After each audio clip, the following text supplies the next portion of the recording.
Hey everybody, it's been a while. So this is episode 7 of Those Guys podcast. Donnie K here. And finally the group's together. Say hi everybody. What's up? It's Shreddie Eddie. How's it going? Hi guys, I'm from the future. Yeah, he's from the future. What's up? Yeah, okay, East is pretty cool. Yeah. So, yeah, it's been a while. Oh, so long. How long do you think? Dude, it's been like 2 months. 2 months, man. So you guys been getting nothing but filler episodes. Filler episodes of what? I don't know.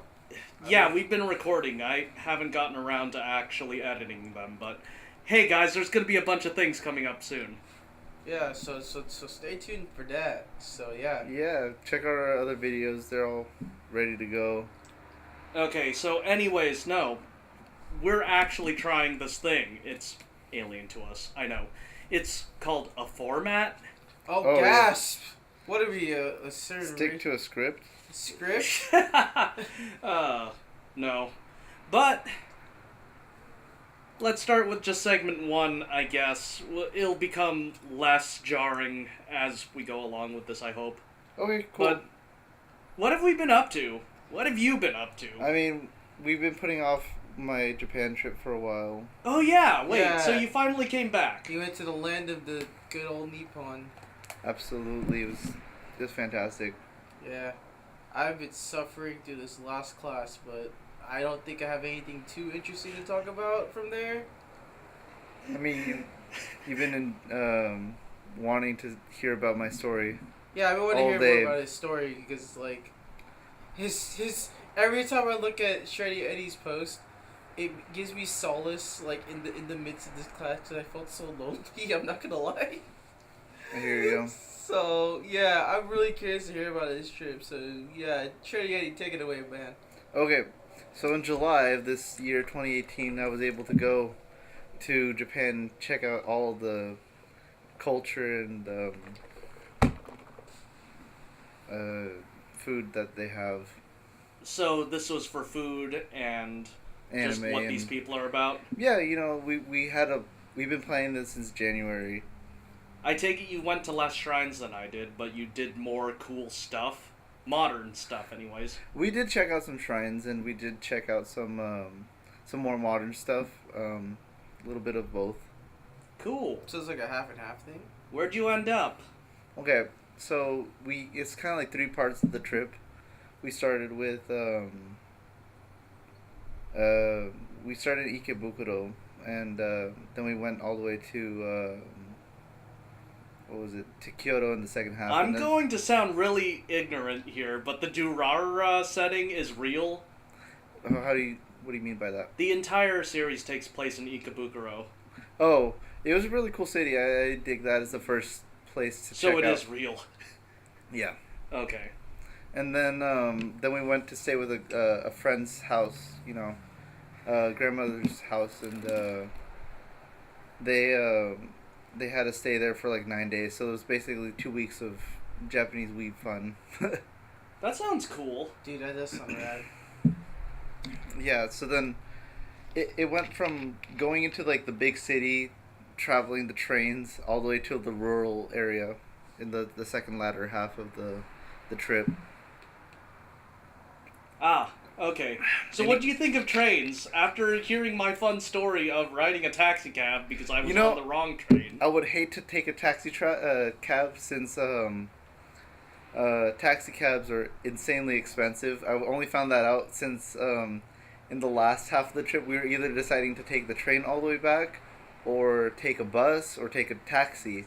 And taxi would have been $600 from where we were to Narita Airport, and that would have been hell to go do. So, wait, I take it then that I didn't go that far just to rack up 300. I don't think so. I think you probably like drove from where we were to like Tokyo in equivalents. Good to know. Good to know. Oh man, so what's the most exciting part of the trip though? I think the natural part of the trip is probably the most interesting because you could really get interested in culture and what you can learn from the people, but the nature part is definitely the most fun part. Did you visit shrines or? Yeah, definitely. You visit Nara? We didn't visit Nara Park with the deers. Yeah. Because we thought it was kind of weak. Because we decided over that we chose to go to Sensoji Temple, which was I think we only could do so much in the time period that we had before we left, and the shrine that we checked out that I really was like the top best part was Fushimi Inari, which is the Fox Shrine Temple. And in Kyoto? Yes, exactly. Yeah, okay, I've been there. It was so much fun. Did they walk you through how to cleanse yourself? No, we went on our own. Well, no, not that. Just more of... No, the locals even stopped me and they're no, you wash with your left, then your right, then your left again, and then your mouth. Oh, that's interesting. I only was taught from my friend. Oh. You drink the water. You don't drink the water. That's you put it in your mouth and then you spit it out. Yeah. No, it was. I got that wrong. It's left, right, mouth, left again. I mean, I'm right-handed, so I guess I did it right by default. So yeah, that was that. Oh wow! So it sounds like that shrine visit that you went to was like, it had a very very natural feel to it. Did you see was the cherry blossoms blooming at the end? No, I mean we're in the middle of summer. No, that was my visit, and that only happens for 2 to 3 weeks. So. Oh wow! I came in at the beginning, so there was 2 weeks afterwards. I thought that usually just happens throughout the entire summer. No, it's a spring deal. It's only spring. We went in the middle of summer when we had record-breaking heat. Oh, great! So just like how man. I was cooking myself at Expo. Oh yeah, no, that was not even close. So that's apparently like cooking yourself at Expo plus humidity. plus some, and then some. So you steamed yourself and cooked yourself. Yep. Dang. So the interesting part about Fushimi Inari was that we were able to go on the side trail that my friend accidentally found on the last visit he went there. Mm-hmm. And so Fushimi Inari has one designated path on all their their maps and guides. So because he accidentally found it, he told us that was like the nature route that you could take.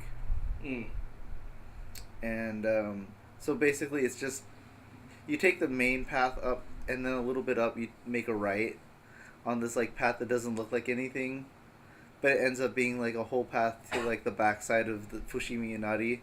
It extends like the whole trip, and then once you get to the top the same way, you take a bunch of steps up that way. You end up at the top and you make your way back down the regular path. I'm trying to remember because if we're talking about the same one, was it the Fox Shrine? Exactly, that same one. Okay.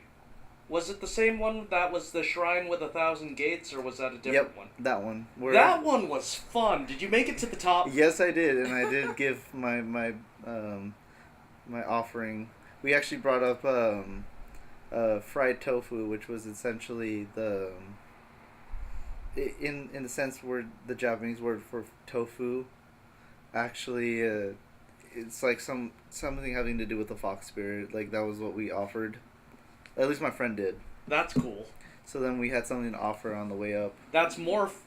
Well, then again, I like my adventure, but yours actually sounds like at least you dealt with spirits.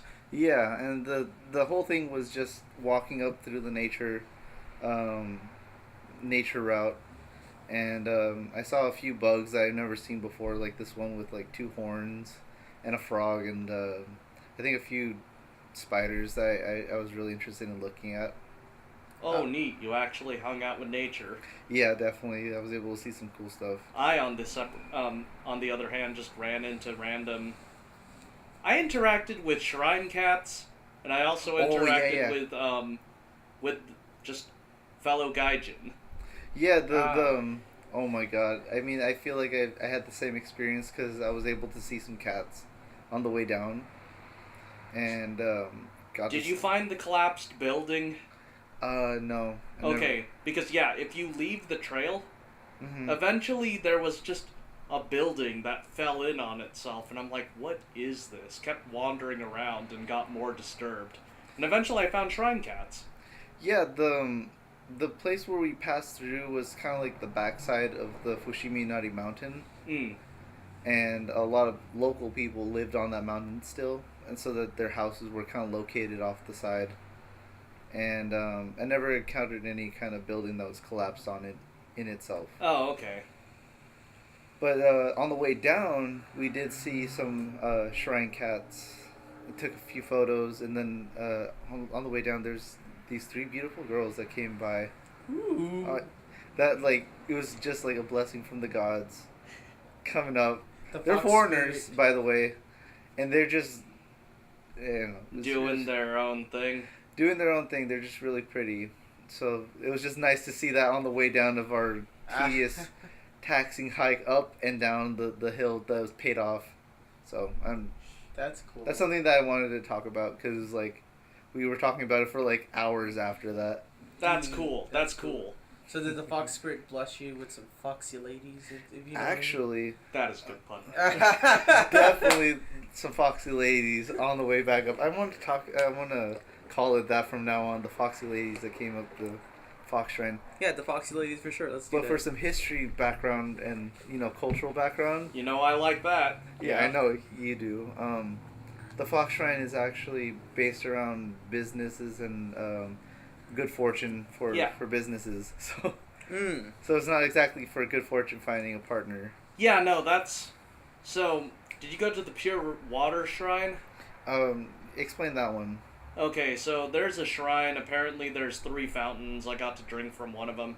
Oh yeah, I know what you're talking about, but I never saw that. Okay, so the 3 fountains, they don't label which one's which, but one is going to be good career, one is good love life, and the other is just long life in general.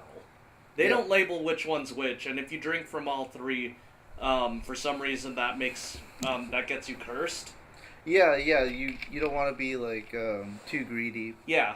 So point being, I drank from that. I'm curious to see what comes up. I think I saw some stuff on that, like on the internet, and which one is which. Point being, why I was bringing up the fountains anyways, was because there's an actual separate shrine in the same area, but just separate.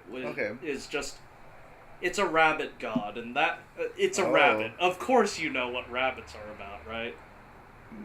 Making bunnies. Yeah. So there's a rabbit shrine that's nearby that fountain.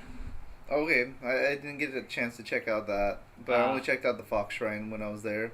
I think it was like towards the end of the day because we didn't want to hike in the middle of the summer heat.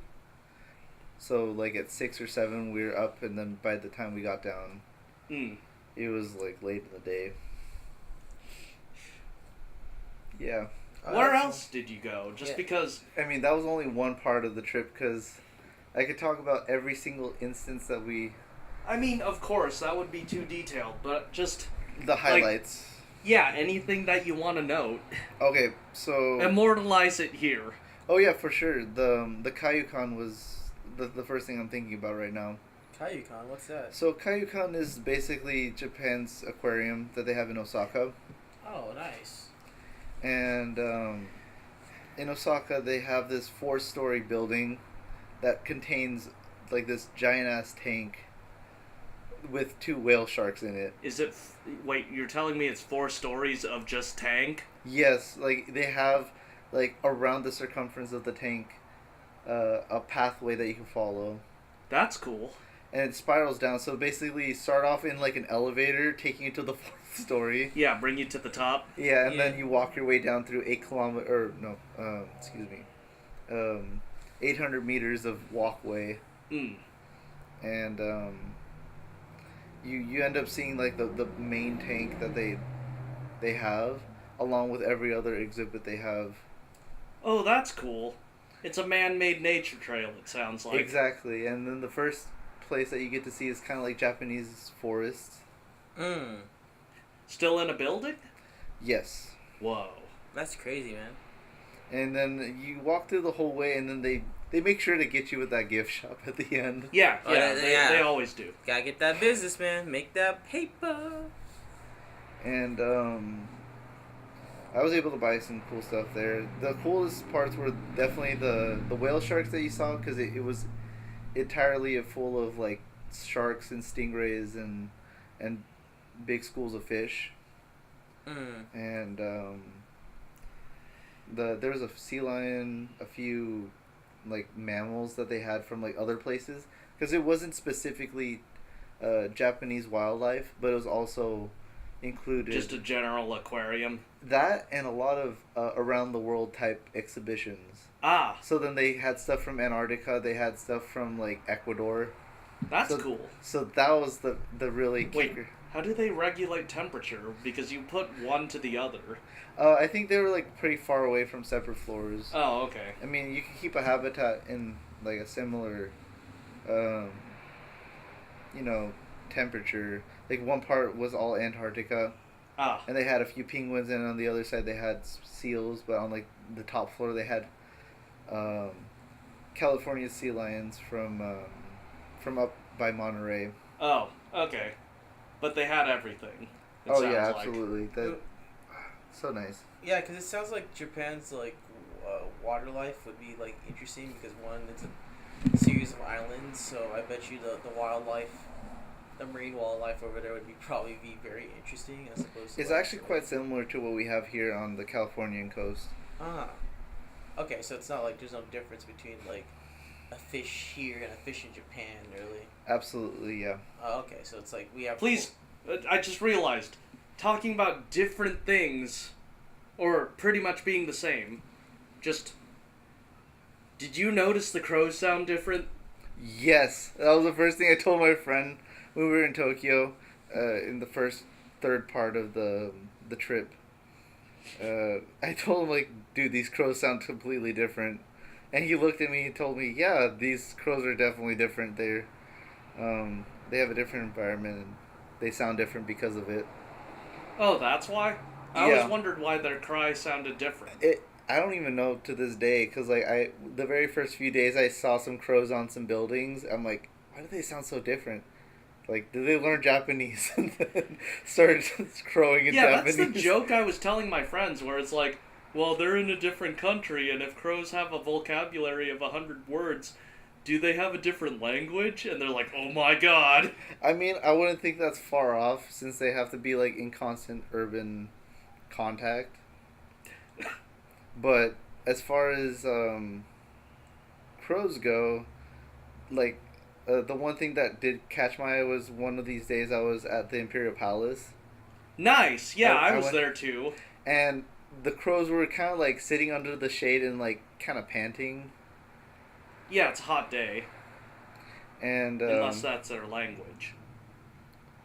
No. Like, when they're panting, they're just kind of trying to get rid of excess heat. They're trying to cool off. Mm-hmm. And when we went to the Imperial Palace, is one of the hotter days. And the crows just sat there and they didn't move very much. So they were just conserving energy the whole day, as far as what I observed. Yeah. Well, then again, shame on them for being in black all day, right? Oh, yeah, no, I mean, that sucks as far as evolutionary, chances go. It's like, dang, I was born with black feathers. This sucks. I'm just gonna have to, like, start, making up a different way to survive with this heat. Yeah. Also, so, just confirming most of the findings I found in Japan. So, the place is super saturated with anime, but at the same time, it's not that big of a deal, right? No, I mean, I completely changed my view on how I present, or like what I wear is with anime and stuff like that. Yeah. It's just a medium where you just use, anime girls to present mascots for department stores, or in the train selling some kind of food, or... Well, now you're making it sound mundane, but yeah, it's just everywhere. That exactly is supposed to be mundane. That's what it feels like when you're there. You see so much mixture of anime type characters that it wouldn't fly in the United States for sure. Like, you can't sell Kentucky Fried Chicken here with like Miku. yeah, you can. But then again, the Actually, way they did for Pizza Hut. Yeah, it was a Pizza Hut. But I mean, just to make it a Westerner sort of thing, it'd be like trying to sell everything with just everything is Mickey Mouse. Maybe not the same mascot. Not everything is Mickey Mouse, but it's Mickey that sort Mouse of icon. Style. I think they do that with Studio Ghibli and, you know. So what are your thoughts, East, about how much you know about Japanese mascots and how much it's integrated into the life of Japanese folk? I think it's very interesting because everything is a mascot in Japan, and speaking from experience with as far as like character design and stuff, like you can totally tell like you could have the contrast between like a Sanrio character where he's like super cute and cool and like with round shapes, or we could talk about something like a Gretzko where it's like, you know, where you have the angry yelling like the pointed ears contrasted with their soft cute look, and that's what I preferably like about Japanese mascots. But I bet you found some pretty weird ones, huh? Right, Shreddie Eddie? They're not weird. They're like for some of the snacks for sure. They're you know, not super developed, and they kind of look like, oh, this looks like a drawing a 5th grader could make. Yeah. But don't remind me of that class, please. But go ahead, keep going. We'll get to that if you want. Nah, I'm good. Your stories are a lot more better than if I had to talk about me complaining. So since a lot of the snacks mascots look kind of weird, but the one that I thought was pretty cool were like department store mascots. Oh yeah, those are the fun. I was able to find like a department store in Ikebukuro for like it's like each floor was its own thing. One was like. Did you go to Don Quixote's or no? I did. I went to Don Quixote's. You went to Don Quixote's? I heard that's in a game though. That's a real place. Yeah, it's a real place. Were you near the red light district at the Don Quixote or no? Or is that a different spot? There's Don Quixote's everywhere. Yeah, the one I was at was near the red light district. It was in Osaka. Oh, and then they were advertising. I don't think I stayed too long in Osaka. It was just like a day trip. A little bit of a shame. No, I'm not going to knock on your trip. It's just Osaka's pretty good for food. Absolutely, but we were able to enjoy a like 3-day festival that lasted like in the latter part of August or like the beginning of the latter part of our trip, and we were able to check out this town in Gunma, which is west of Tokyo by about like let's see, 1 hour and a half by bullet train, so it's almost 4 hours in bus. 1 hour in bus. So, what'd you do? Just because so that's where my friend's grandparents lived. This was the latter half. So the latter half was staying out there and checking out a hotel onsen, which was a hot spring hotel. I wish I went to one. Oh, so nice. We went only for one night, but that was just enough to enjoy the facilities. I'm still working out these boos here. Oh, well, no, it's all good. I think I'm doing pretty good as far as getting boozed up before this. Back on track. The hotel onsen was very traditional. Oh, it was a hotel and an onsen? Yes. Neat. So we were able to sleep in this hotel room that was only tatami mats, and you add the little bedding. Do you have a name? It was located in Ikaho. Ikaho. And okay. I think it was called Hibikari. Hibikari. Okay, it's probably not. No big deal. Like, yeah, we have stupid gaijin tongues. I understand that. Oh, for sure, but that it was something like that. Like that was the hotel name. Okay. And what they did was, the very moment we walked in, they anticipated us, and they had like bubbles to like kind of greet us. Whoa. Okay. So they already had us like booked in and like anticipating us when we got there. and they gave us like some tea and some like rainbow cakes made of like water. Yeah. So something like that, but it was that like, is it has some condensed milk inside it. That is expensive. How much was it? That was complimentary as far as coming into the hotel. Well, that's Japanese hospitality for you. Absolutely, like I was completely like taken away by hospitality the whole trip, but that was definitely takes the cake. And for hospitality. double checking, so if anyone's listening, they can actually find the name of the place, at least a bastardized version of whatever we were saying. But how much did you spend? Okay, so traveling with 3 people, each person paid $108, which isn't bad for a hotel for one day. Wait, $108 each. So 3 people. So it was like. Well, no, 3... I'm just saying if it's 108 yen, that's just $1.08. Oh no! This is in dollars. These are dollars. This is U.S. dollars. U.S. dollars. Okay. There we go. I was like, whoa. Despite the price tag, you only need to go one day because you could check out the hot spring town that's nearby, which is just a flight of stairs with a bunch of shops along the sides of it, and let's see, and the hot springs that you could check out are for free when you're there. Nice. So I got to enjoy like a genuine hot spring. Strip nude, like hang out with some bros and talk about shit. Yeah. Wow. Oh, so you actually do strip nude and go into the hospital. It's part of the custom. Yes, but the fun thing is that I have poor eyesight. So it didn't matter. It didn't matter. Like at first I was kind of weirded out about it because when we went to our second place in Yokohama, yeah, we were given free onsen tickets or to like a local hot bath house.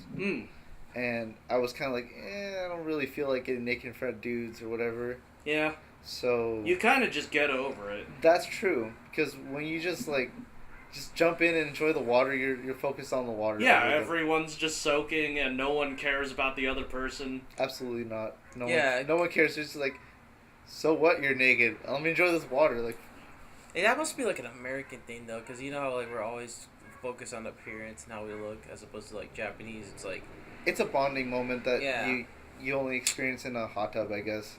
Yeah. But the idea here is that the hot spring were for free, and you were able to enjoy a really nice meal for dinner and for breakfast. So nice. Wow. So included with the price of the hotel. For $108, yeah. $108. So that's crazy, dude. For how long? Just overnight?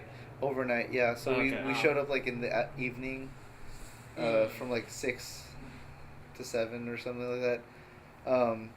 Went there, checked in, checked out the town, went straight back to our hotel, enjoyed the hot springs, and I think a little before that we had food, and then slept the night, and then enjoyed the morning meal. And I have photos of all this kind of stuff. The meal's kind of like in like this 3x3, like little plates of different stuff to check out, and you get to definitely taste a lot of traditional food that they have. That's cool. I think what was the breakfast though? Like what would you eat? Oh, let's see. There was some egg there. They had this really interesting salmon that tasted fantastic. I can't really think of it because I think it was a lot of there's more flavors than actual meals. I see. So it was like appetizer type things. Like it was all like in little plates like this big. Dang. And it's fine because they give you like rice and they give you miso soup and a bunch of like seaweed based dishes that I really enjoyed. That's crazy, man. And at night they had like this nice little steak that was like this big with some udon on this side, and I think they had coleslaw or potato salad. Interesting. So I'm guessing I was like, okay, I can handle that. And yogurt in the morning with some blueberry, jam added to it. Really tasty.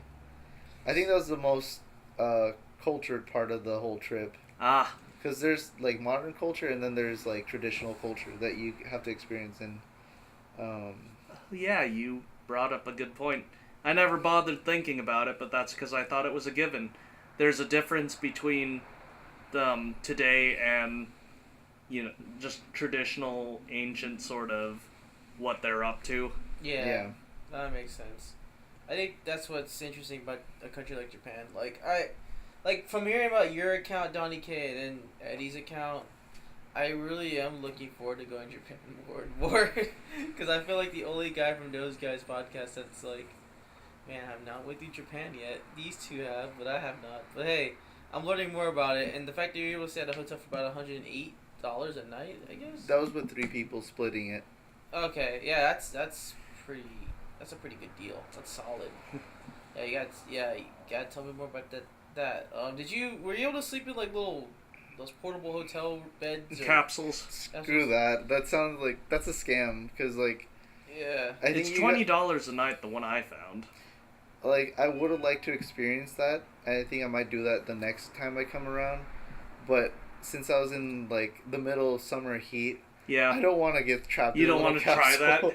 No, and we were walking around so much that we wouldn't really enjoy the hotel. Then again, I never actually did try the capsule myself, but I had something similar where the hostel I stayed at, it was a barracks setting, so I kind of just wedged myself into a bunk bed, and that's all I had.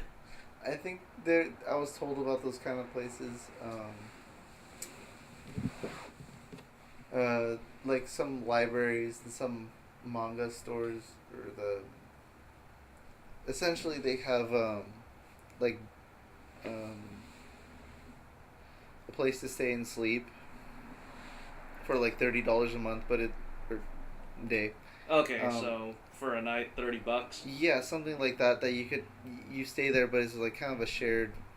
Okay, so it's facilities. A shared dormitory. So you have the exact same. You have your own place to sleep and your own room. Yeah. But a shared baths and place to eat or whatever. I get that. So there's those kind of places, which I assume that you tried. Yeah, it's kind of like that. It was. How much did I spend? Like $40 a night. We had like $45 a night for this one place in Ikebukuro. Neat. So we were able to save a lot with Airbnb. So there is Airbnb. I thought that was only an American thing. No, it's all over? It's all over, like no matter where you go into Europe or South America. Wow, I'm behind then. So you could use that. Like you could use those type of places, which we did. We saved a ton of money doing that. Sorry, these boos are just kind of kicking me a little bit. Yeah. And I'm trying to like tell my story as much as I can. Right. No, just I'm enjoying it, but like yeah. Okay, so we stayed Airbnb for the first 7 days, one in Ikebukuro, one in Yokohama area, and then the third one was in Kyoto. But the second one is interesting because we thought we booked 4 days. Right? Yeah. And but the fourth day that we were there, like, we didn't book that fourth day. So out of the 7 days, the middle day was essentially, oh crap, we got to figure out where to sleep for this day. Oh. And so what happened was we used the coupon that was given to us by Airbnb. Yeah. Because of an inconvenience with a policy change in Japan. Oh, okay, yeah. So recently they changed how they rent from peer to peer. So let's say like average Joe wants to rent his apartment to some gaijin coming out from the country. Yeah. They have to like license their place and kind of get in accordance with their government and local stuff. So what happened was that in the middle of like picking places, and we already like paid for the stuff, that policy change occurred, and we end up with Airbnb telling us, this person couldn't get their booking license ahead of time or in time to be in compliance with the law. Yeah. So here's a coupon. Here's your refund. Sorry. Oh my god. But the thing was that the person that was the only one that wasn't able to do that was our third place. Yeah. And he basically said, sorry about the inconvenience, and I tried my best, but you need to be like super rich or like a hotel or with enough funds to be able to pay for that thing, and I wasn't able to. But instead, I can have you stay for free for the 3 nights that you've decided in the place by my apartment where I own nice. as well. Yeah. So they're very, very kind, and but we insisted in paying because we don't want to take the fee for the. That sounds almost like my cab story where, no, these locals are so kind. Absolutely, yeah. That was one of the things that I thought was we could learn a thing or two for around here. So we had this guy set up this like part of his apartment where I guess his like sons and daughters used to use or whatever, and then they moved out, but it was kind of empty, so he let us have that. He had an open room. Yeah, but it was really nice. Like, it was part of his like main house. So it was really, really kind of him. We even insisted afterwards, like, we'll pay the whole thing, and he's like, no worries about it. I'm like, we're gonna get you next time. We're gonna like bring a gift of like equal value, That's very polite. Yeah. At the same time, just like out of context, we're gonna get you next time. Yeah, it was really nice because it was one room was a tatami room, and then like the other was a bathroom, and like part of it was a kitchen / living room. So, getting back on topic, the place in Yokohama, which was the second place we stayed. Yeah. We were able to use that coupon that came from that place that I just mentioned. Yeah. Towards like a nice place, like just like, okay guys, we're only spending one night in Yokohama. Might as well get a nice place with AC. Oh yeah, no, with that summer sun and the humidity, I would assume we suffered. We We suffered in the first place because we didn't. I know we didn't have AC, but I thought we could live with that. We could live with that, but we were like at night. It was all right. Like we could live the night, but the day if we had to stay there, we'd be cooked. So Saitama from One Punch Man wasn't kidding when he's like, living without AC all year will train your psyche or whatever. It will definitely test your limits of how much you could tolerate heat. Because after a while, it just cooks you at some point. No matter how long it would take, I felt like I was going to die, but I persevered. That's how Saitama became so strong. I think I feel like just kind of summarizing the rest of it in short points. Yeah. Because I feel like I haven't gotten to let you guys talk about the next segment that we're going to get into. So, wrap it up. We checked out a cake buffet. I've only heard of those. There's an actual buffet for They're only freaking cakes. Fantastic. Oh my god. Is there at least meat? Because I can't imagine a buffet of nothing but there was sweets. spaghetti. There was freaking spaghetti. Spaghetti cake? No. Oh, okay. I should just send him a letter to tell him to, Please make a spaghetti cake. It's like, I really wish that was there, but you didn't have it. Consider it next time I come around. So it's called Sweets Paradise. Did you live your just inner K-On! Characters? You have no idea, man. Like, I had, 4 plates of spaghetti and, 5 plates of, cake. Oh, my God. That's disturbing, but that's kind of cool. That's probably more exaggerated than the actual... 4 plates of spaghetti was right. I'm not talking about the sheer amount of spaghetti and cake, just more of... I'm thinking about it like, what was your meal consisting of? Spaghetti and cake, and I think about it... And tea and some other stuff, but the whole place for... Not even tea will save this. That's not a meal. That's just carbs. Dude, I know. Dude, it was so many carbs. It was $13 for both open access to the cake buffet Yeah. and the spaghetti and like I think some other food, like maybe some rice that they had there. Mm. I mean, there was definitely some meat in the spaghetti sauce, but then they had like a melon soda fountain or whatever, and you could just take some from that. I'm going to assume you didn't drink that much, or did you? No, today is more than I drink. Holy crap! Okay, because I was going to ask, please tell me, what did you think of the automation? Because me and my friends were surprised. We went to a buffet. You serve your own booze. There's an actual machine. Imagine a soda fountain, but you put the pitcher under the fountain and you hit a button. And the fountain will actually tilt itself. And then start pouring the beer. No. And then it'll give you the perfect amount of head. They had a, like self-serve bars, but like a bunch of like side dishes ready to go. So there's that. I checked out a music store in Ikebukuro as well. I was really surprised I didn't buy a guitar because everything looked really cool. Moving on, checked out Akihabara, the holy land of all of Japan. You finally went to Weeb Mecca? Yes, and I was enlightened. Oh, okay. And so, since I didn't actually do that much that was truly anime, I visited Denden Town, which is... I passed through there.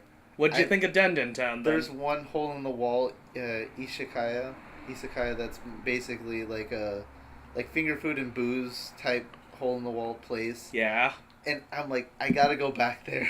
I went to one in where we stayed in what's the place called? Oyamazaki, which was in between Kyoto and Osaka, somewhere in that area. And we went to an isekaya there. One was closed, but another one was open, and they served booze and like finger food. They had like these raikon radishes with ginger and Wait, pork. the daikon, or no? There's a thing called raikon. Raikon, so like the radishes. So sandwiched between is like ginger and pork. In the middle, deep fried, and that's finger food. That sounds rad. It does. Radishes. I didn't even try for that pun. I know I did. So it really showed us what kind of finger foods you could have with booze. Chicken on a stick, vegetables on a stick, whatever, fish on the stick, and so forth. Yeah. So we went to one of those and enjoyed ourselves there. Checked out a few shrines. Checked out the aquarium. In the same time, we were able to check out a One Piece cafe thing. That was cool. But cool. We walked through it. Another thing was the 50-foot Gundam. You saw the 1-to-1 scale Gundam? Yes. It was insanely cool. Did you catch it while it was doing things, since I heard it's automated? Yes, we did. That was in Odaiba, like in our first area. And let that pass. In Odaiba, they have a lot of like a waterfront type place with a lot of boats coming in and coming out. Oh, it's a harbor? It's a harbor, so a lot of fish was primarily their main attraction. Mm-hmm. And inside like this mall, basically around the Gundam that we visited, we checked a Dagashikashi kind of store with all the cheap candy. Oh, okay, so you checked out a traditional sweet shop? Yeah, like not one in the rural area, but like they still have those kind of spread around within their cities. Yeah. Checked out. Is he out? Yeah. Okay. I'm just gonna wake him up for part 2. Okay, fantastic. Isulong, you're a butthead.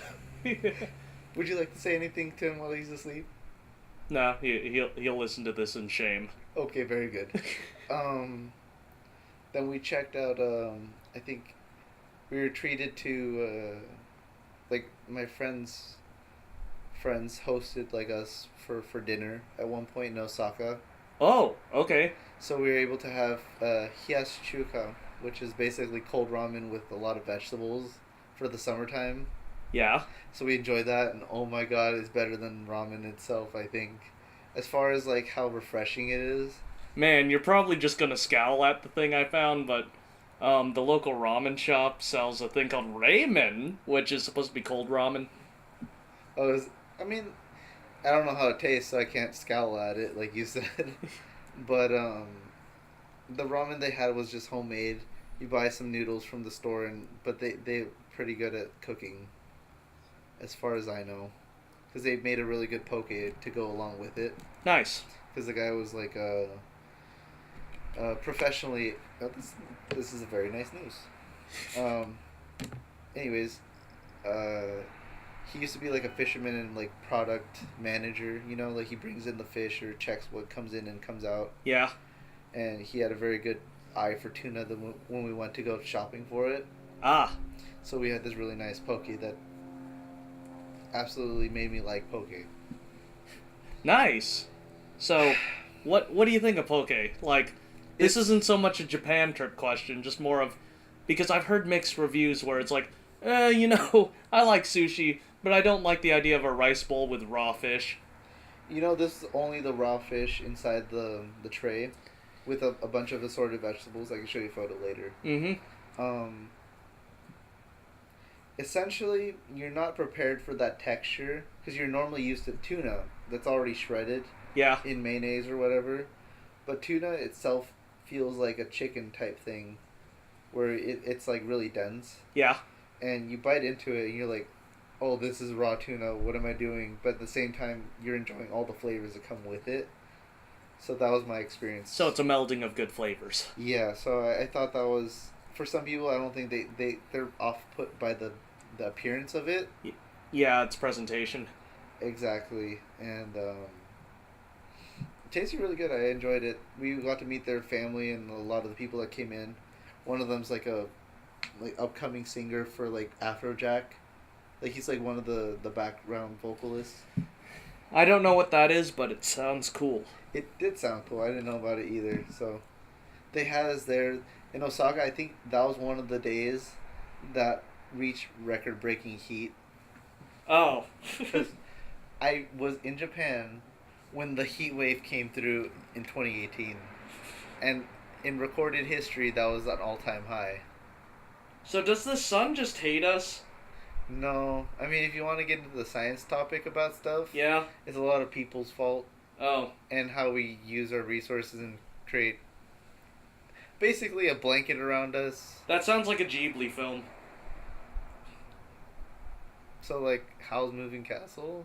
No, just Ghibli in general, where it's about man just screwing itself over.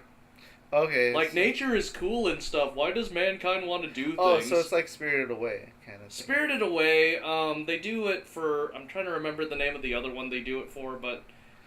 Princess Mononoke. Princess Mononoke, I was literally going to say.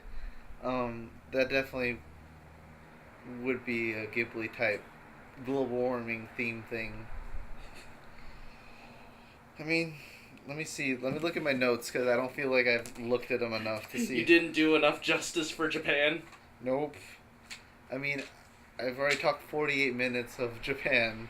That sounds like enough for part 1, actually. We could do Issa's story in part 2. I think so. Like, I don't want to, like... Because trust me, I haven't done much. I'll probably be in the media consumption moment. Yeah, media consumption is definitely our next part that we're going to talk about. Let's see. I have all the... I'll give you this and you ask me questions about it. I have a whole book of notes. Let's see.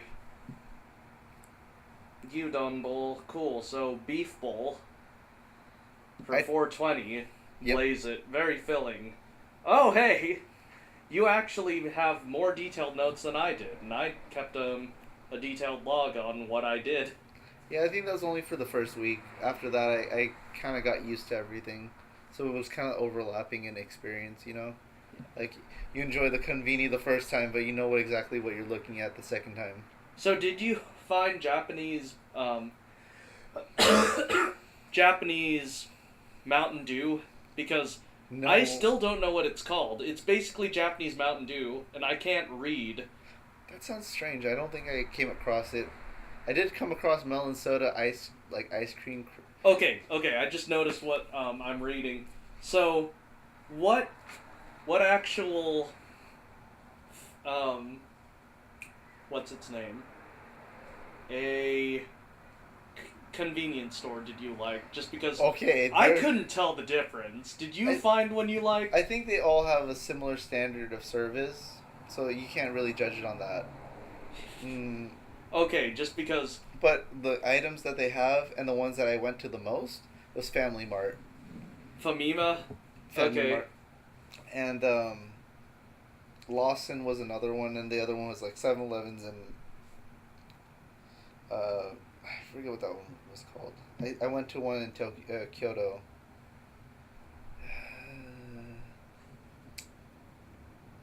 I think that was it. Yamazaki's newsstand was one of them.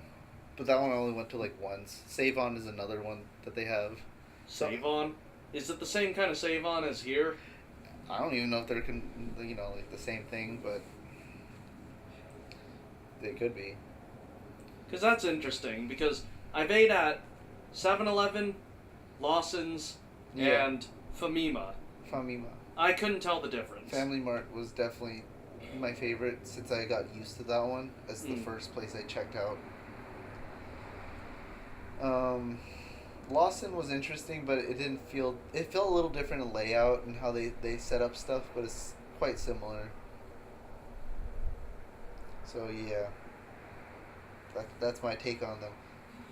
I think Family Mart definitely took the cake since I went to them so many times. I got used to them. And also, so just because we're talking about convenience store adventures, so like did you drink in public or eat convenience store food in public in certain areas? Like any interesting places you liked? Because I liked drinking on the harbor and drinking by the river on 2 separate occasions.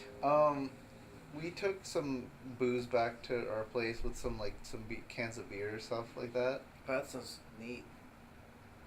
But other than that, we had some food like in the middle of like an alleyway, or like just like back alley like parking lot by a shrine. Okay. So yeah, we did get to enjoy just like eating food in different places, especially on that shrine hike. We were able to pass by like a supermarket department store and got like meatballs to go on a stick. And that was delicious. During the train ride, or? Train ride and the hike. Ah. Oh man, I'm still talking about Japan. Like, the arcades I haven't touched on. The one I want to highlight is Kowloon. Since it was really cool. And What's cheap. that? So Kowloon is essentially this themed arcade that they have in Kawasaki. Okay. And all the prices are like half off almost. That's they have crazy. all the games from like Round 1 and Sega. So you were right at home? Exactly. And I mean, the thing that caught me the most was like 50-cent Wangan. Dude. What's that? Okay, so Wangan is essentially initial D on highways. To be straight cut and forward. Yeah. But the idea is that you pay like 50 cents each time you play a new part of the story. And each time you win, you gotta pay another time. You have to pay per level? Pay per level, exactly. But 50 cents is insanely cheap. Okay, I was gonna say, that sounds like a rip-off, but... In general, it's like $1.50 to $1. For a play? For a play. So I gotta level up my cars that way. Does that translate to anything? Because... No. Okay, I was going to say... In what ways? You got yourself a passport, I noticed, for the arcades. Can that be used at your local arcade, or no, it's not international? I think it is, because Banana Passport covers all games that like fall under that company's jurisdiction. Cool. Right? And by doing that, you can play games over here with Banana Passport and save your data to that one card. Oh, nice. That's a trip. That's cool. Yeah. So, visually, as Shreddie Eddie is telling me about his fun Japan adventure, I have been making tiny nooses for my tiny skeletons. That you bought from 99-cent store. Yes, I am prepping for Halloween. Dude, that's like a month and a half away, bro. But he's ready. He's already testing the prototype. I I mean, I feel like I only covered 40% of the trip. Holy crap! Only Okay. 40%? I was there for 2 weeks. That's not a complaint. I'm just more surprised that. Time check. Probably at like an hour almost. Hang on, let me check. The right time. 55 minutes. 50. Oh yeah, almost an hour. I could talk for as much as I like about Japan, but if I'm going to summarize and get to part 2 after this break, it should be service, quality of food, everything is green, anime is everywhere, and the people are very nice, and I would definitely go back to check it in the winter and check out Hokkaido. Okay, 9 out of 10, 10 out of 10. It's got to be like an 8 out of 10, because Eight. there's sometimes that, like, I tried a candy that was literally a pickled plum in, like, sour-ass water, and I hated that. And then the other thing that I hated was Moss Burger's teriyaki burger. They made rice patties out of rice. Essentially, the Okay, yeah, some context. Sorry. Okay, so the buns that they used for this teriyaki burger Yeah? was made of, like, this stale rice, and I thought, like, are you really selling this to the public? Like, damn. And the teriyaki chicken tasted like cat food. So those are the only 2 things I ate, and I didn't like. That reduced it to 8 out of 10. But the actual experience of talking to people and seeing all the place in their lifestyle definitely makes up for it. Gotcha. So it's mostly the food, but otherwise, the culture and the adventure itself is worth seeing. Yeah. Any questions you may have about, like, as far as what you're... Because I know I answered a few things earlier today. I took a bullet train, took the JR line, and around, and then the latter half was just driving around. Nice. I remember asking you, so how'd you get around? Just because I had to caveman it up with just gestures and pointing at things. Oh, as far as, like, communicating and trying with to get... With the locals, yeah. I practiced a little bit beforehand, so... You were more prepared than I was. So I was able to at least get the general words down, and, you know, if you get good at ordering stuff. Ah. That's, I think, and, like, asking how much stuff is, or, if they have something. Like, I had to ask them about, like, some Galco thing that I got John. Like, I'm like, do you have any Galco? And I had to, like, show them a picture so that they could get an idea of what I was talking about. But generally, a lot of people are well prepared with English, to be honest, because it's part of their curriculum in the first place. Yeah. So I didn't have too much problem talking to people, especially ordering, because a lot of the stuff was just point and pick what you see on the menu. Yeah. And he's like, "Kore kudasai," and it's like, "This, please." Oh, that's what it means. Kore kurosai. Kudasai. Kudasai with a D. Ah. Kudasai. Kudasai. Yeah. So kudasai, it's like another word for please, but it's for orders. Like, let's say, please take out the trash or whatever. It's like, actually, I'd probably use onegaishimasu. Yeah, no, that's the one I know. So but that's what kudasai is like, this one, please, like a little bit softer, I guess. There's no difference, but they're the same word. Ah. And you know, you learn a few words that I think I could get by with saying yes, no, please, thank you, no, thank you, excuse me, and sorry. That's it. You can get through knowing those words. Ah. Okay. I really hope some viewers hear about this, because this is prime. It's actually informational if you plan to go on a Japan trip. And I'll definitely tell everybody about it. I have a few friends that are interested in going. I think we're gonna take a break.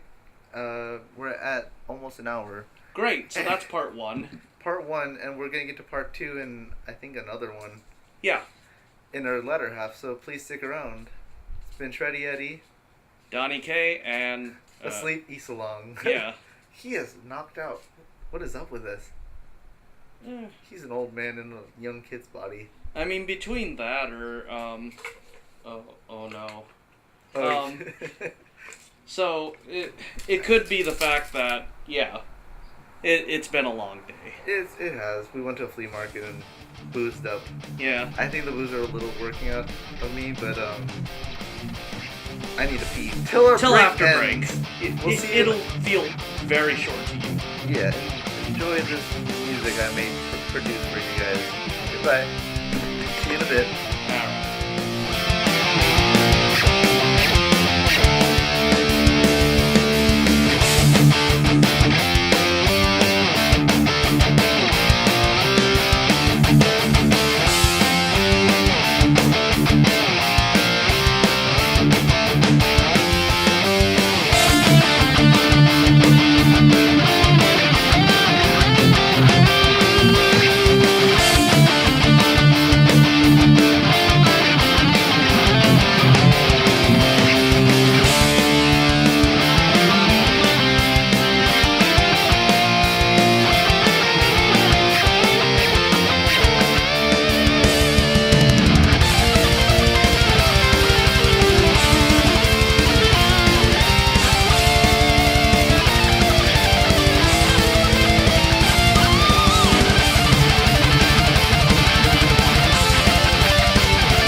After getting out of Shreddie Eddie's Japanese story, well, now that I think about it, someone's with us. So, after how long you've been listening, because I know you were listening. Yeah, I was listening really hard. You got any questions? Yes, I do.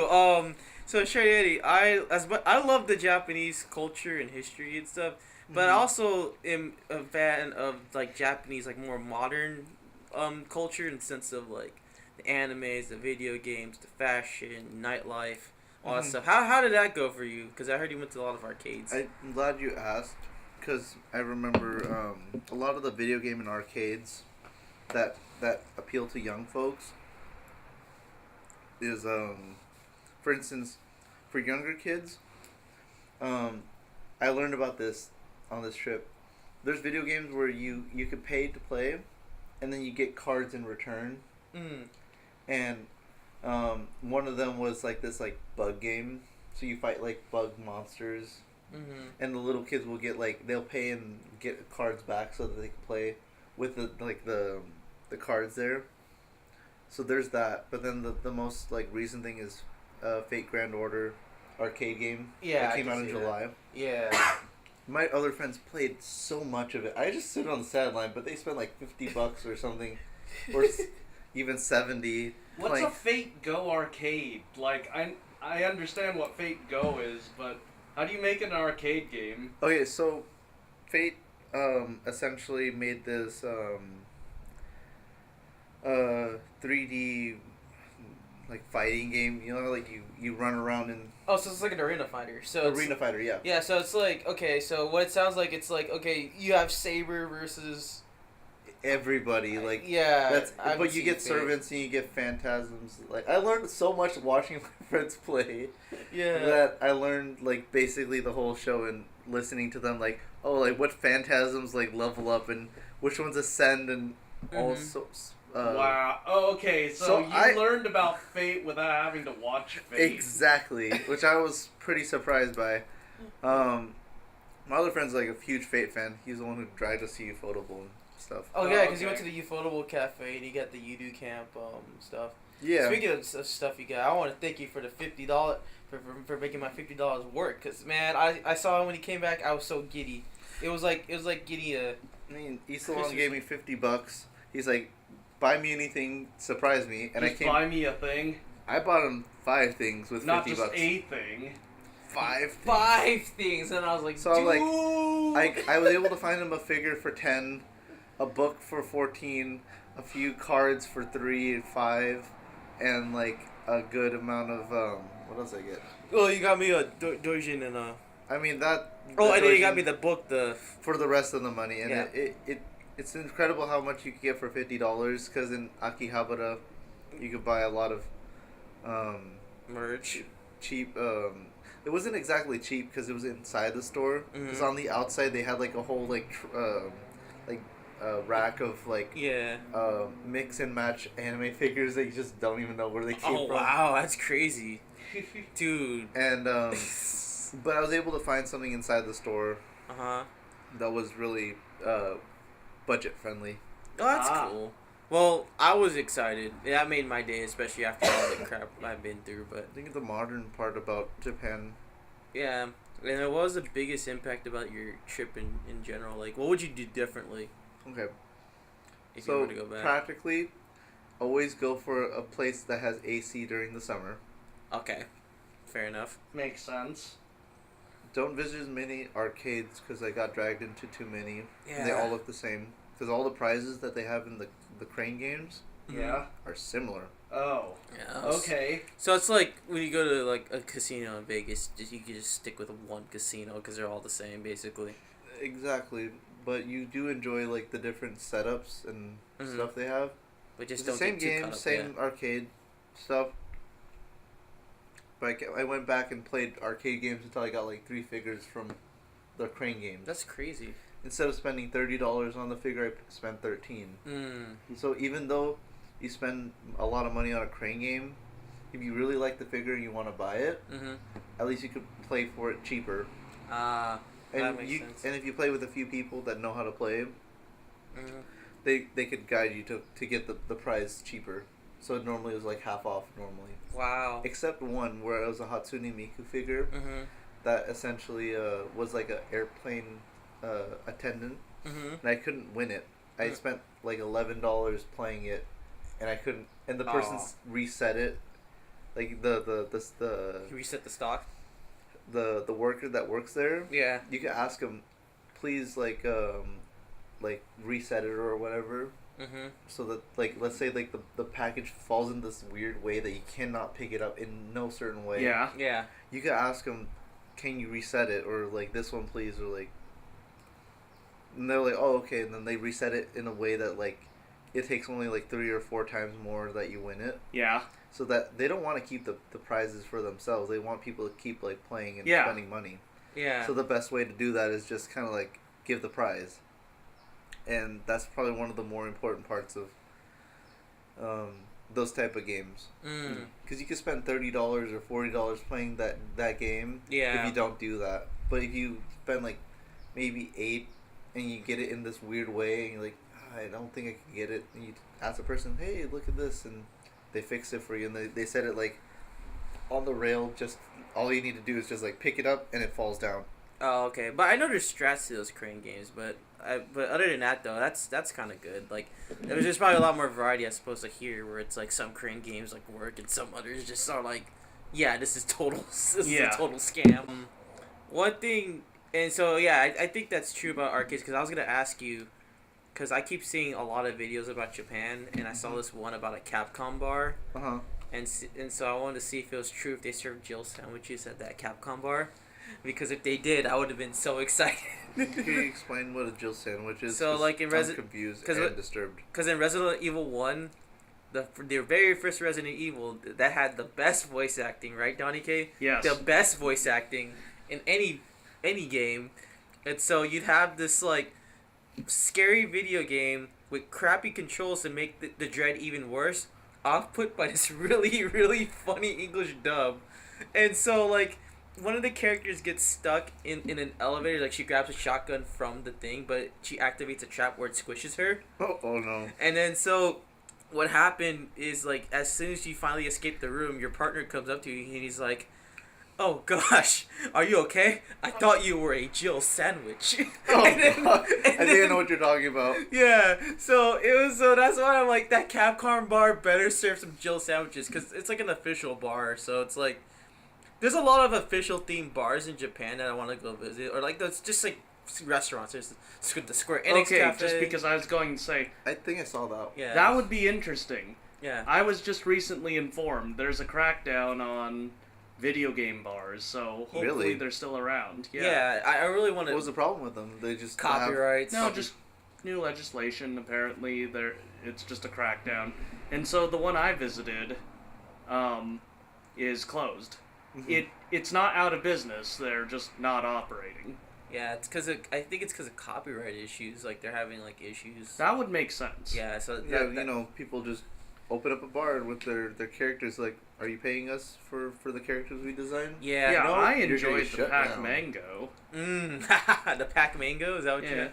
Well, I heard like on the don't they still have that thing in the Tokyo Tower or something where there's like a themed like maid cafe or whatever, a themed cafe? Because they had a Kirby cafe over there. Oh no! I mean, there's probably maid cafes still around. The crackdown is just on these retro video game bars where you could go order a drink and play the Super Nintendo. Yeah, that's what I heard about. And then, did you ever visit a maid cafe while you were there, Shreddie Eddie? No, I checked out a place called Sweets Paradise, which was essentially just like this most moe cake cafe tea spaghetti place. So is it the cake buffet that you were talking about, or not? That was that I really did enjoy, which was just really peaceful. Eat some cake and food, go home. So it's like K-On! Right there, a K-On! Episode. Yeah. Okay. Fantastic. That sounds fun. Oh, I didn't know. I'm sure that like Ufotable has like all the like that cafe has all the legal rights to use everything since it was like their own stuff. They had all the Fate stuff. That's official. They had all the Tales of Zarestia.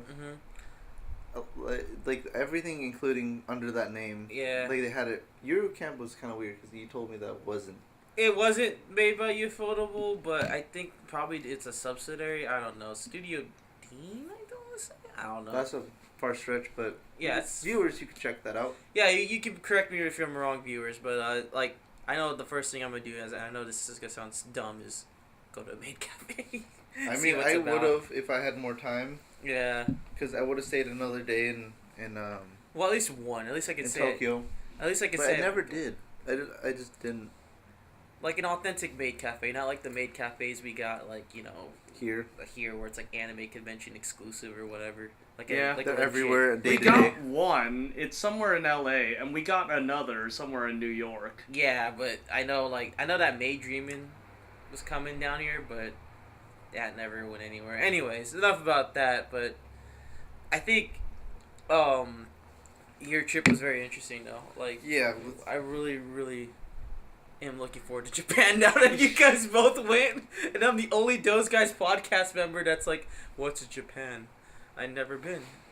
I mean, what's a Japan? Is that what you just said? Yeah. What is the true Japan? What have a really green place with anime. Yeah, when you sent me that Megalobox poster that was a poster, and they had a Golden Kamui. They're also hyping that up. Yeah, it's so for a second season and like inside bookstores and stuff. Yeah. Gundam, Fate. I think I'd be like that one idiot that'd be like, "Oh my god, this is so cool," and then like some Japanese guy would be like, "Dude, chill out, bro. Chill out, man. It's normal. This is a normal spot." No, Maybe you'll read manga on the trains. I mean, I read books on the train. I did too. I tried reading some manga. I wrote one. Now that we could transfer over into media consumption. Oh yeah, there you go. Well, that's a good segue right there. There you go. I was reading something called Kyo no Kira-kun, which is kind of like the same Your Lie in April type plot line where the character dies at the end, but the character falling in love with the other one is like, how do I love someone that's dying? Or whatever. They never had that in Your Lie in April. I mean, kind of. Necrophilia was a thing. Your Lie in April. Okay, I'm not talking necrophilia.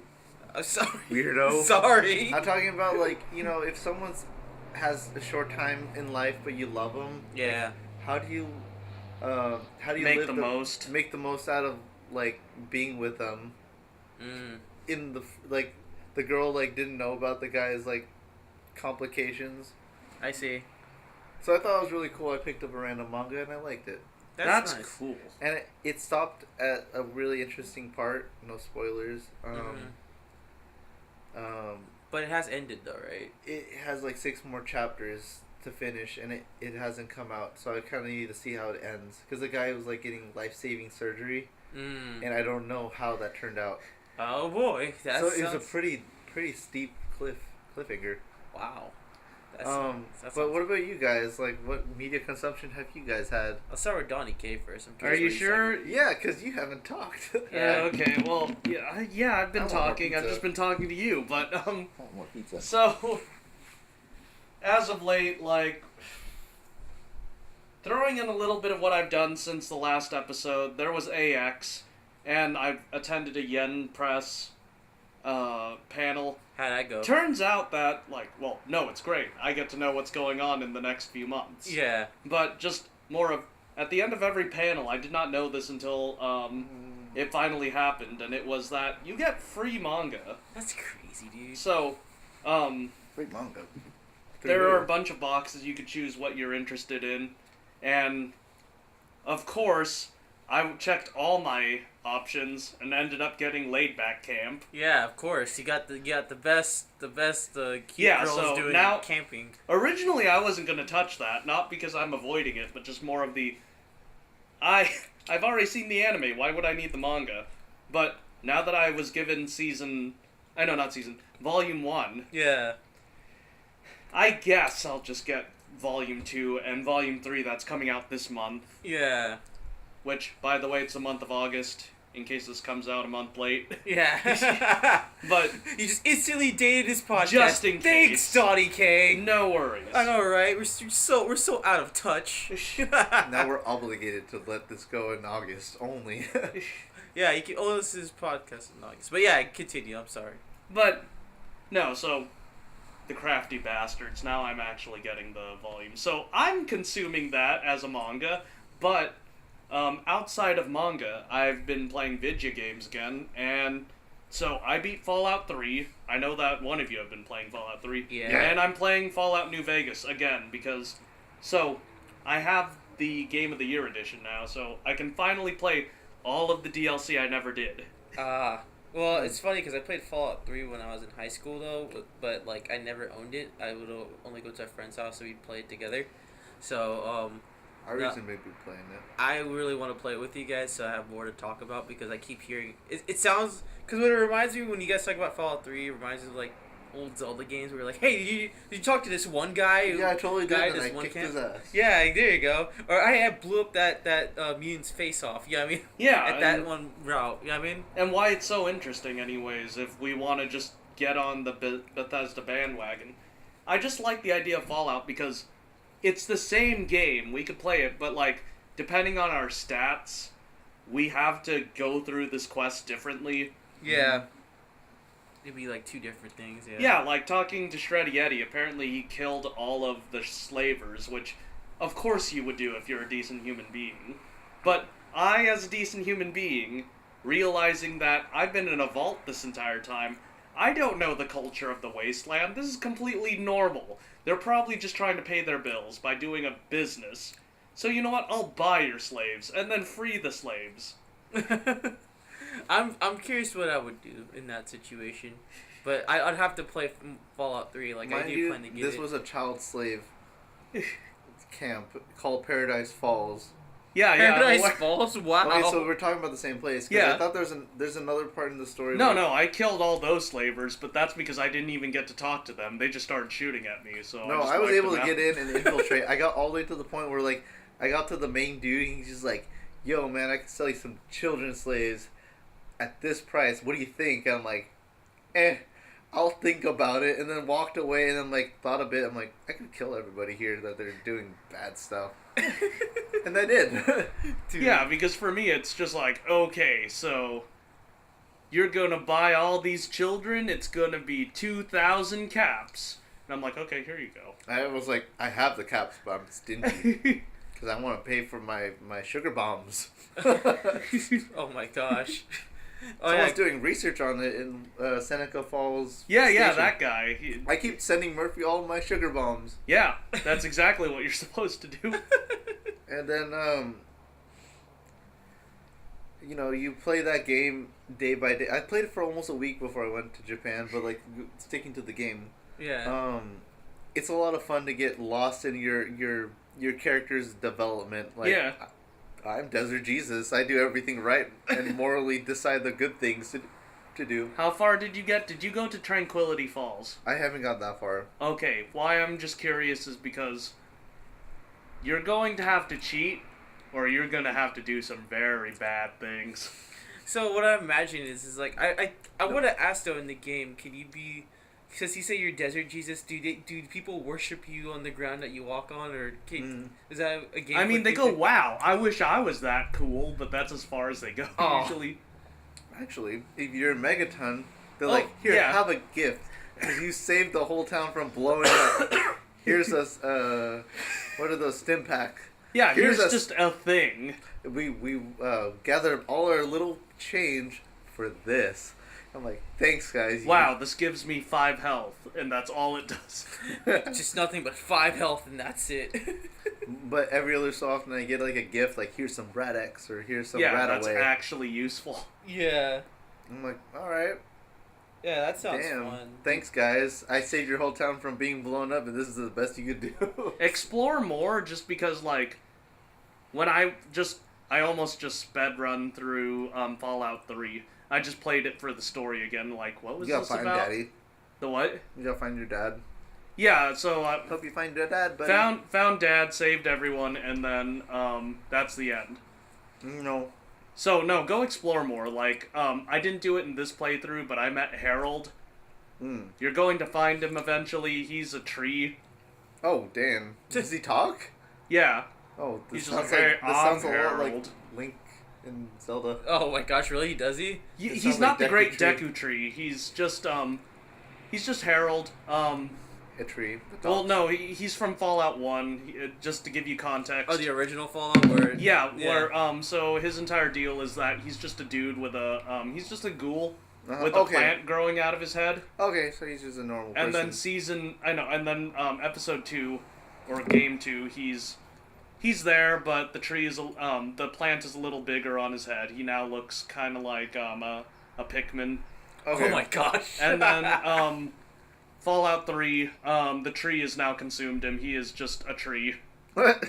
I would not know that till you told me. Yeah, so I'll just tell you that much, and the quest involves just, hey, so I'm kind of a tree now. Could you please kill me? And so is that the part where I have to be like, Desert Jesus, what do we do? Yeah, what do you want to do? Put him out of his misery. He's a fucking tree. So you could kill him, or like I would kill him. The local people around him go, dude, why would you kill our god? Why would you kill our tree god? Because I'm your god now. I mean, if I was personally like going with the Desert Jesus thing, I'm like, I'm the son of God, so worship me. I'm gonna take his place. I mean, like, I'm not spoiling everything that happens, but just as a small walkthrough on what to do. So you're gonna go through this quest, and you can choose whether to kill him or not. But there's an option to kill him by fire.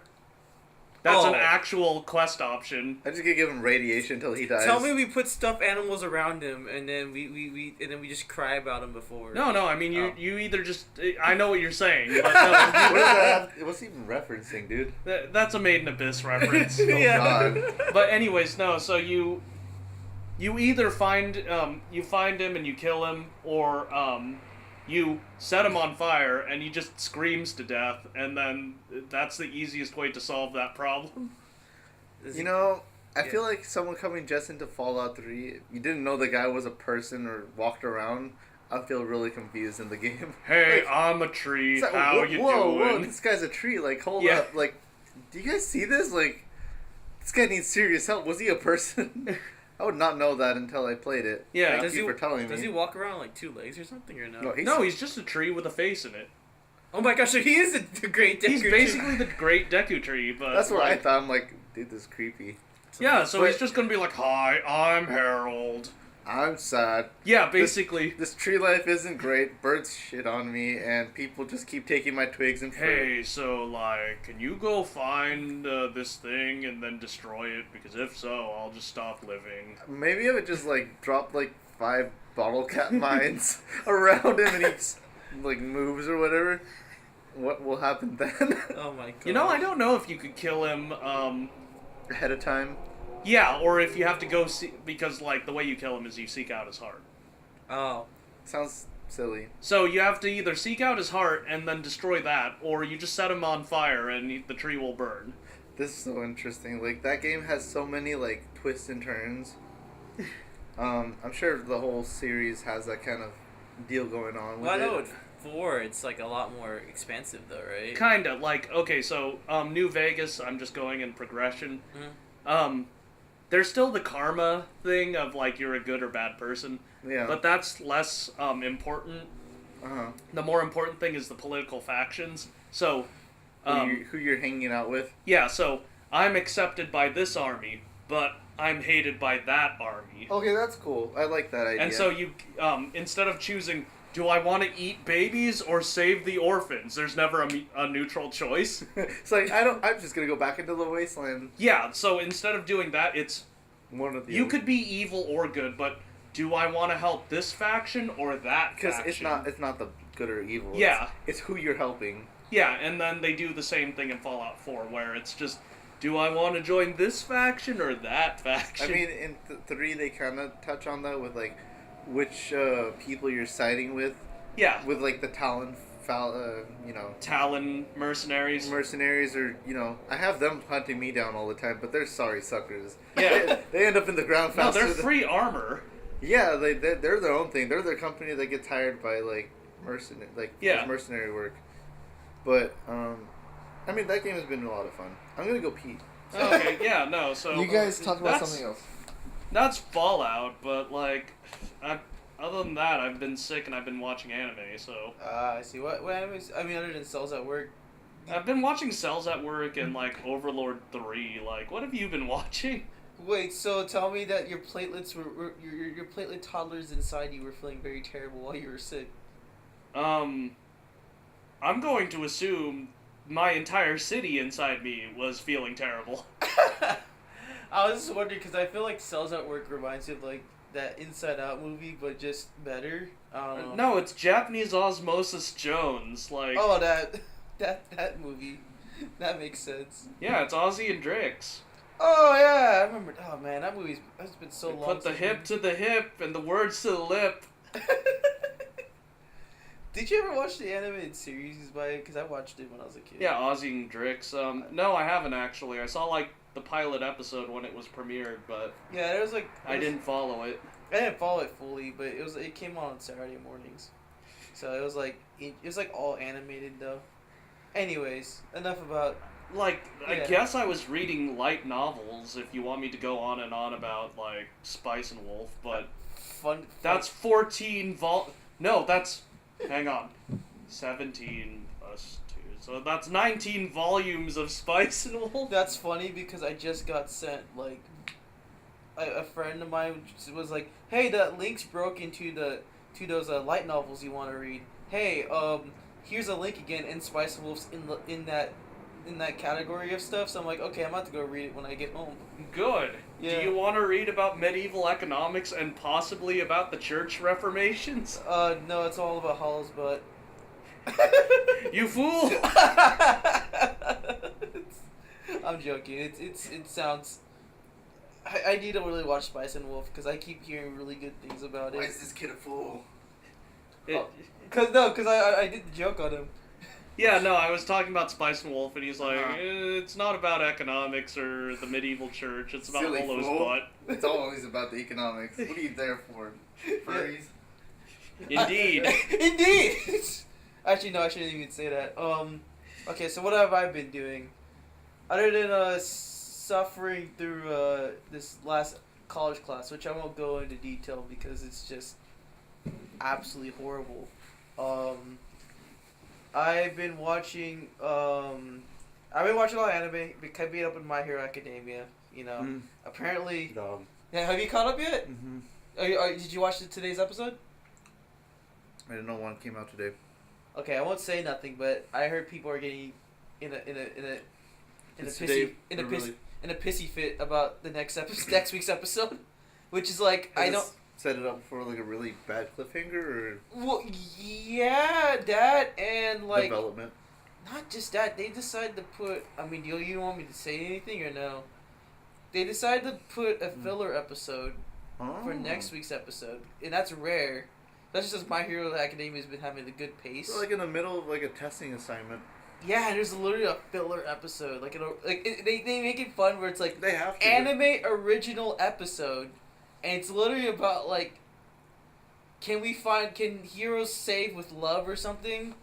And literally, it's just like a couple of the classmates do something. But to be honest, I am a sucker for filler, so. I mean, if it weren't for filler, we wouldn't have the adventures of Goku and Piccolo getting their driver's license. That was the Dude, best episode. I have a sticker of that. Someone at Anime Expo last year sold one. So if it weren't for DBZ filler, or no, they didn't say that full. No, it was for sale. I picked up a sticker for that. Cool. I found it, I'm like, dude, this is awesome. And it has like both of them in like the car, and one was like sideways or whatever out the window. Yes. But that's the I feel fillers justified sometimes. In Yeah, what ways it's- though?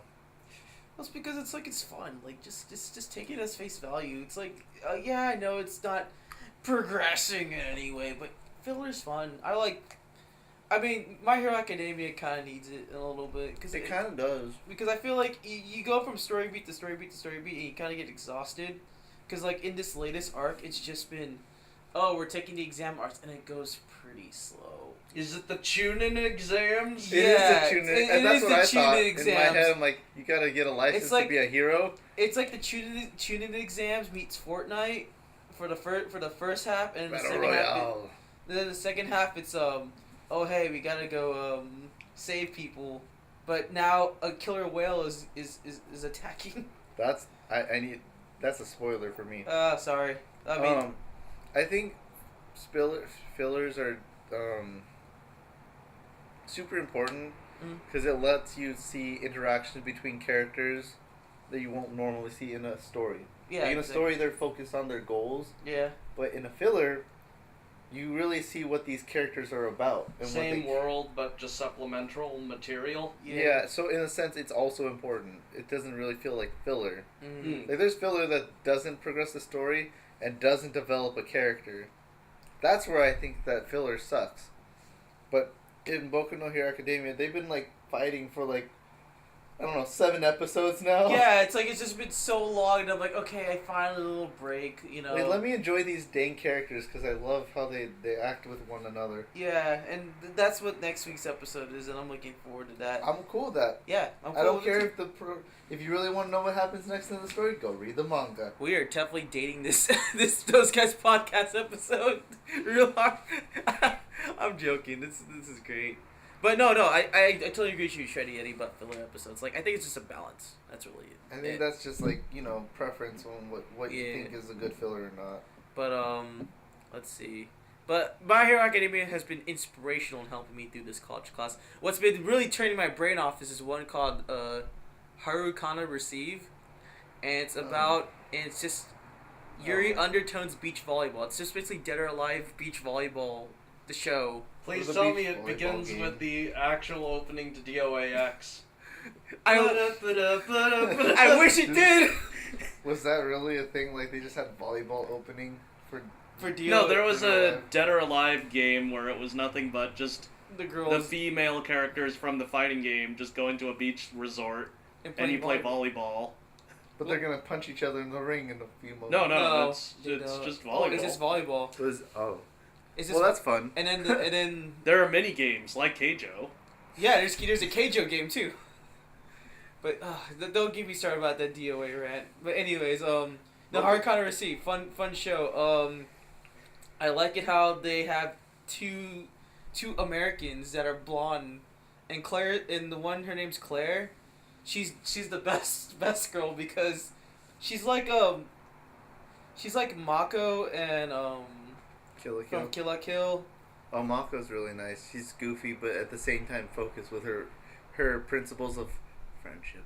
Yeah, like she's like that. Like, she just teases Emily, and it's just Yuri undertones. It's what I call like media to turn your brain off. It's fun to watch if you don't think hard about it. I mean, that's kind of like what I'm watching with All You Need Is a Little Sister or My Buddha.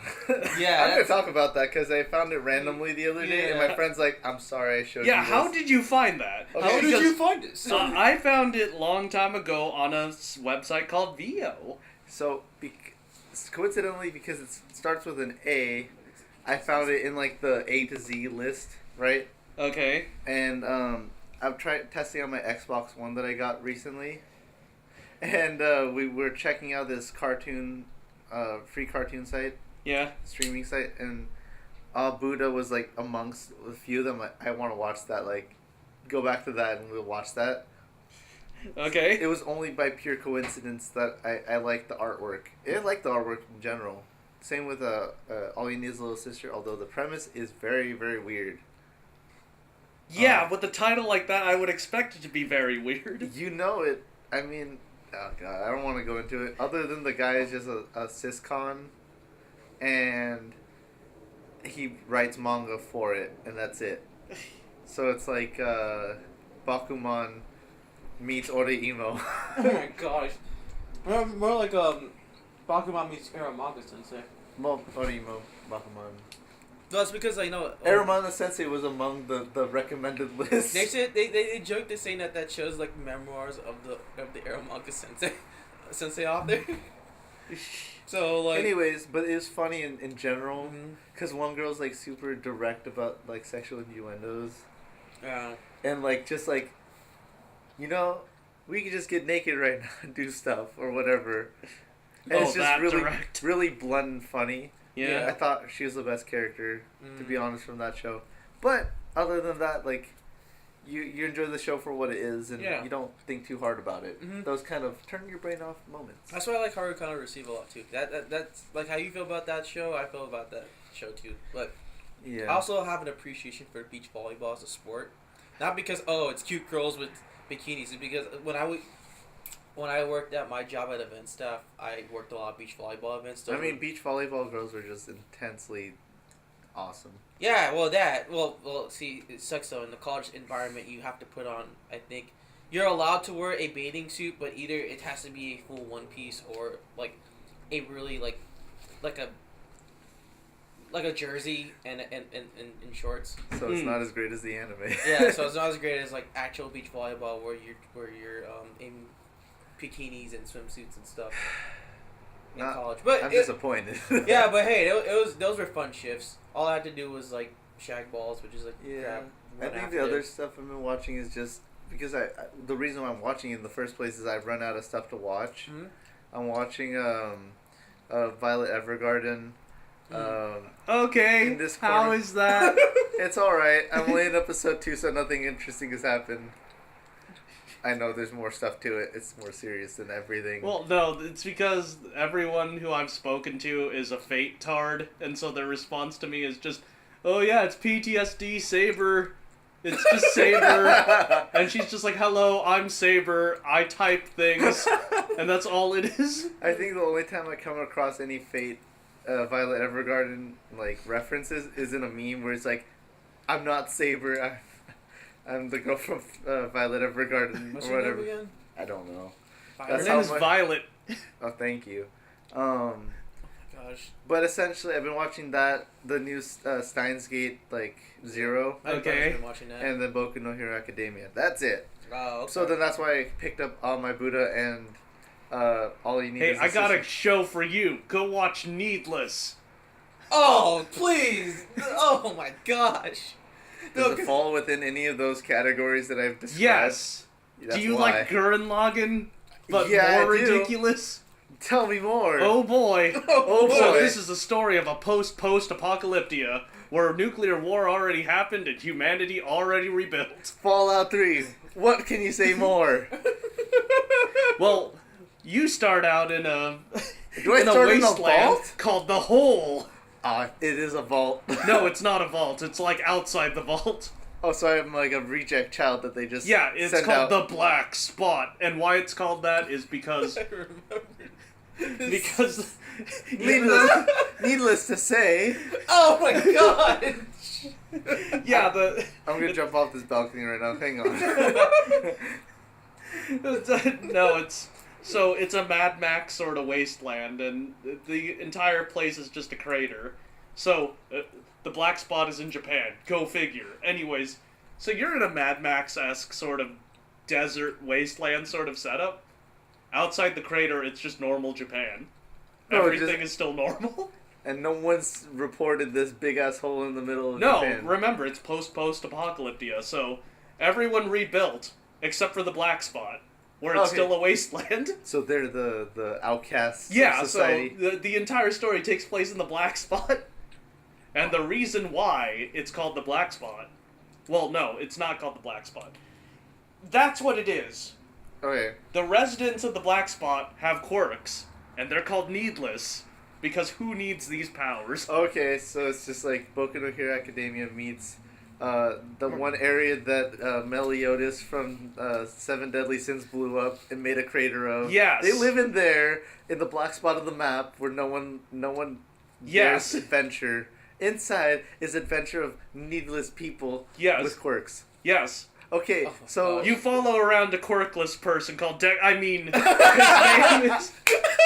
name is Cruz Shield.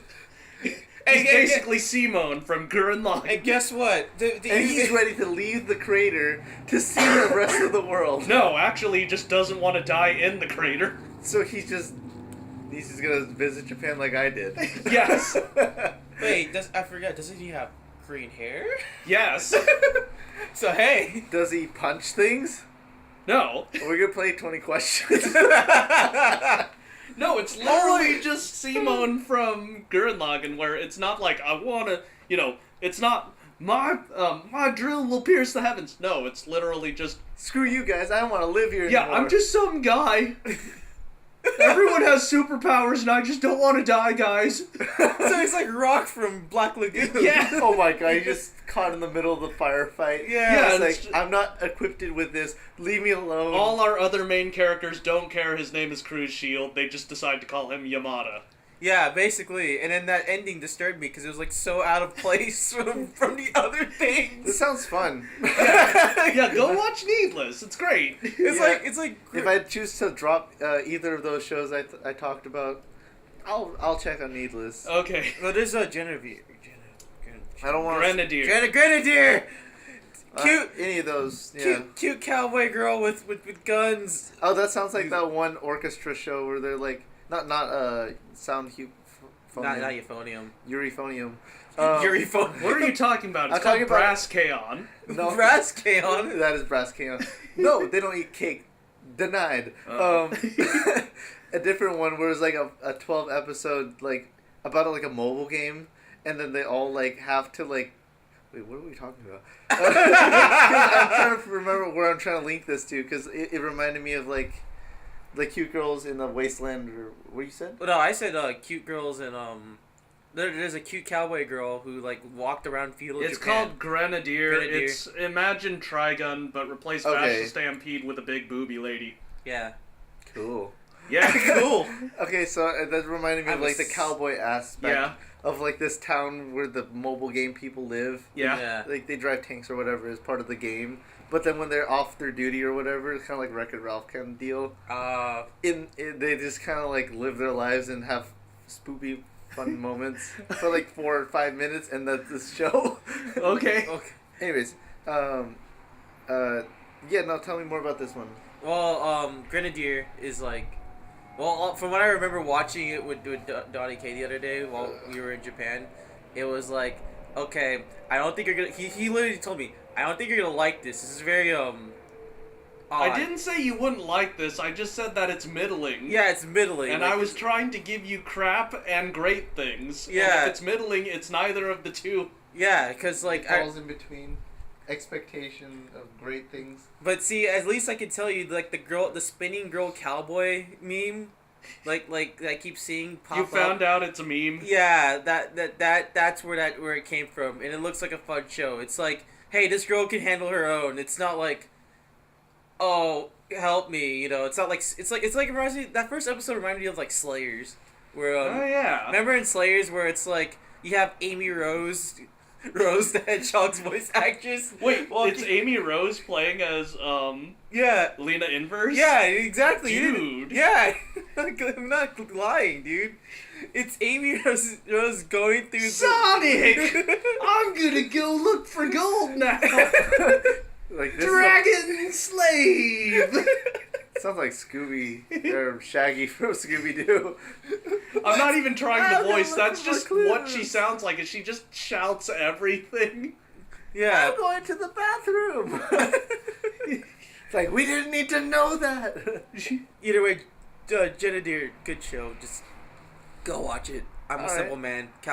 You want to see you want to see a cowgirl Bash the stampede. mash the stampede go shoot things in feudal Japan? Yes, go watch it. I mean, you could watch Oda Nobunaga no Yabo, The Ambition of Oda no. I think that's another one I gave you, Ise. I watched it. I think you did. And I watched it. It was a lot of fun. It was a lot of fun. I had fun because I knew who these people are from Sengoku Basara and actual studying. Yeah.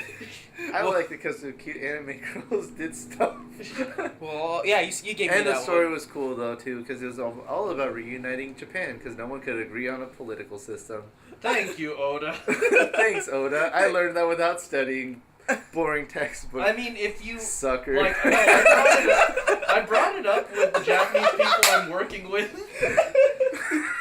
Where I'm just like, what's up with Oda Nobunaga? And then it was great just because my manager's like, oh yeah, no, he's Samurai Hitler. And I'm like, okay.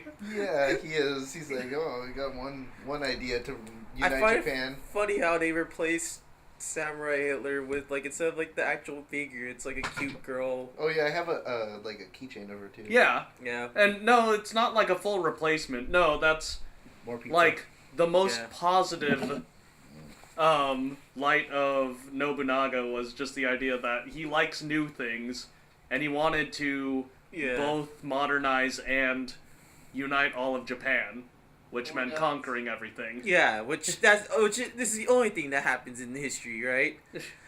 Yeah, mostly. If we want to go in history, I still remember Theum Rome with the bathhouses. Oh yeah, Thermaroma. Roma. Hey, Shreddie Eddie, so I got a show for you Oh, after gosh. coming out of an onsen. It better not be about dudes. Don't worry, this isn't a yaoi, this is just simply a weird guy who accidentally time travels by bathing. Nice. That was the dumbest. Do you want me to It explain was a it? good show. Do you want Now me- explain it before I give a proper explanation. Okay, so just imagine if 20 words or less, Saitama style. Just don't waste my time. Julius Caesar goes to the bathhouse and finds that Japanese baths are great. I did too.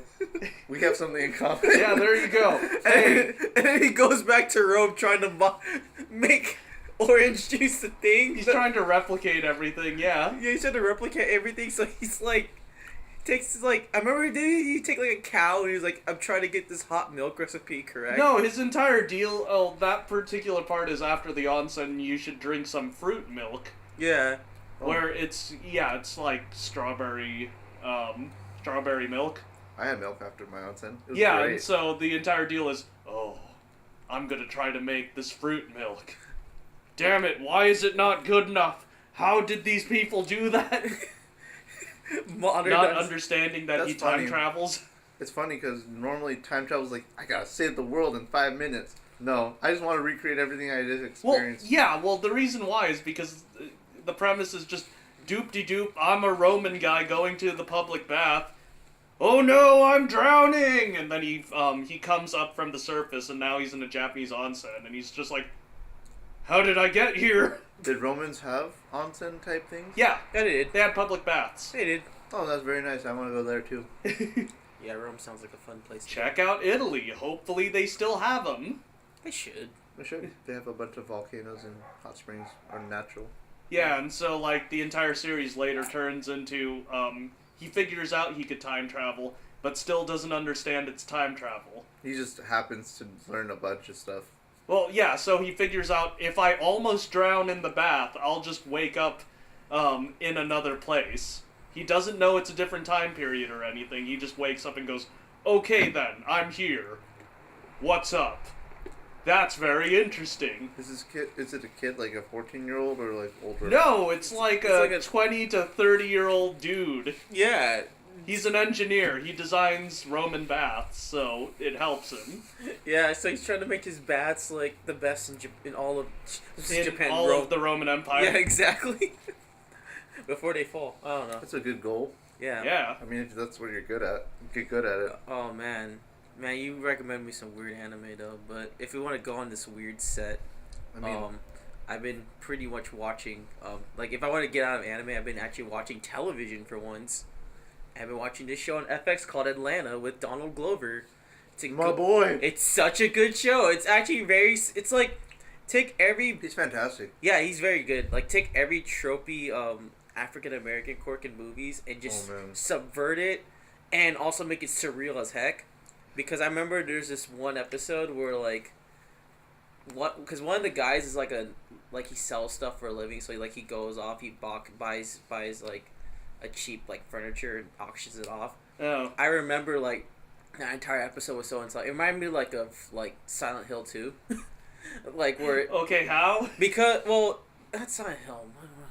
More like Resident Evil and Silent Hill. So like he goes in, he finds that there's this one black guy.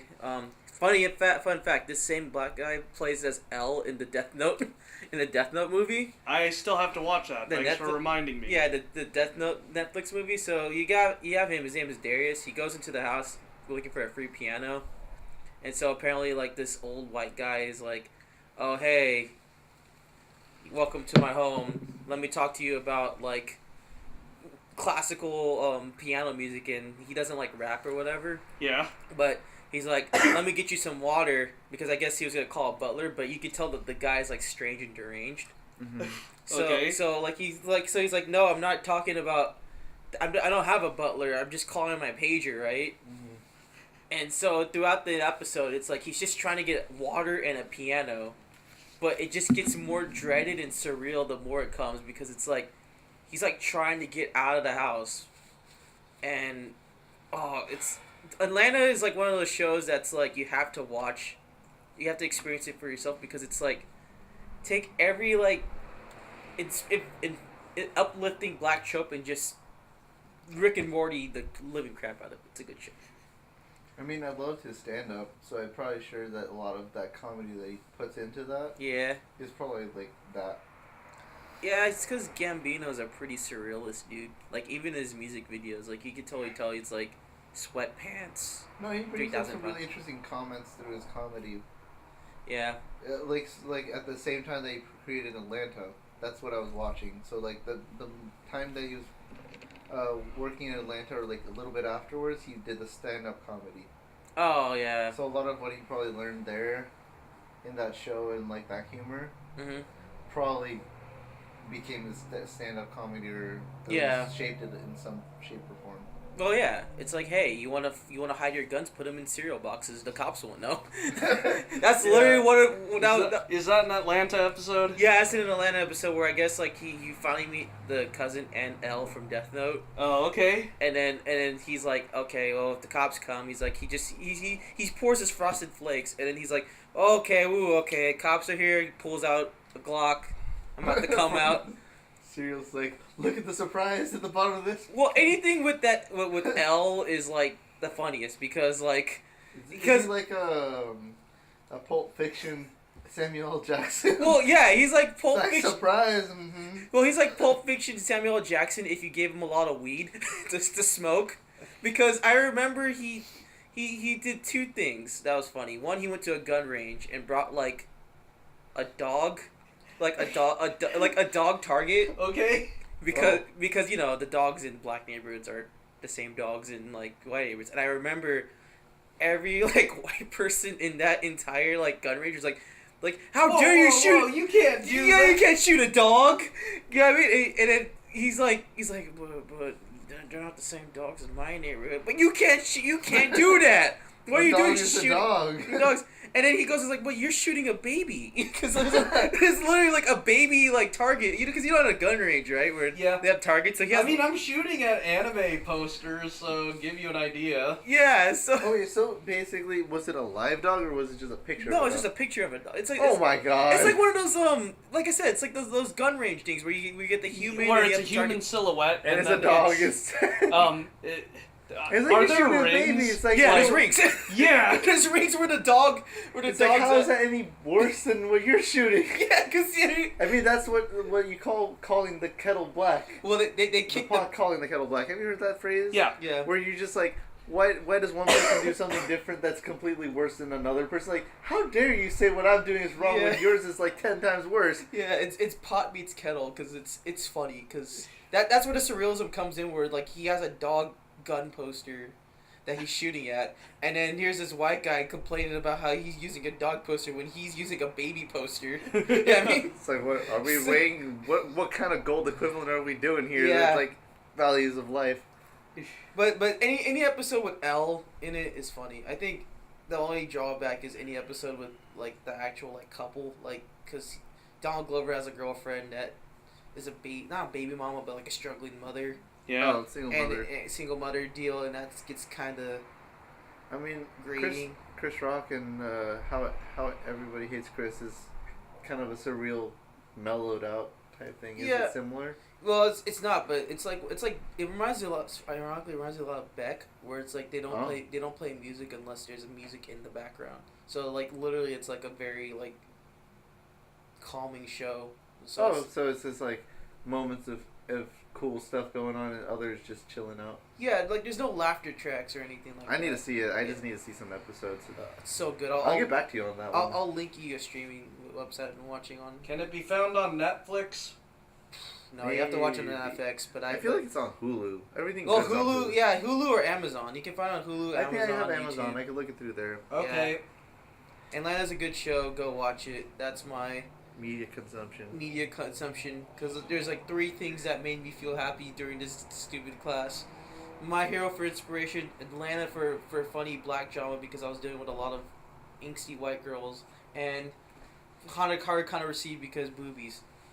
Man, that sounds like a trifecta of bliss. Yep, that was me. That was my dread. Cool. Yeah. Speaking of dread, the captain's dread is wearing off. Oh, the Dread Captain. The dread captain, yeah. Well, Yeah. not enough, I guess. I mixed up the name.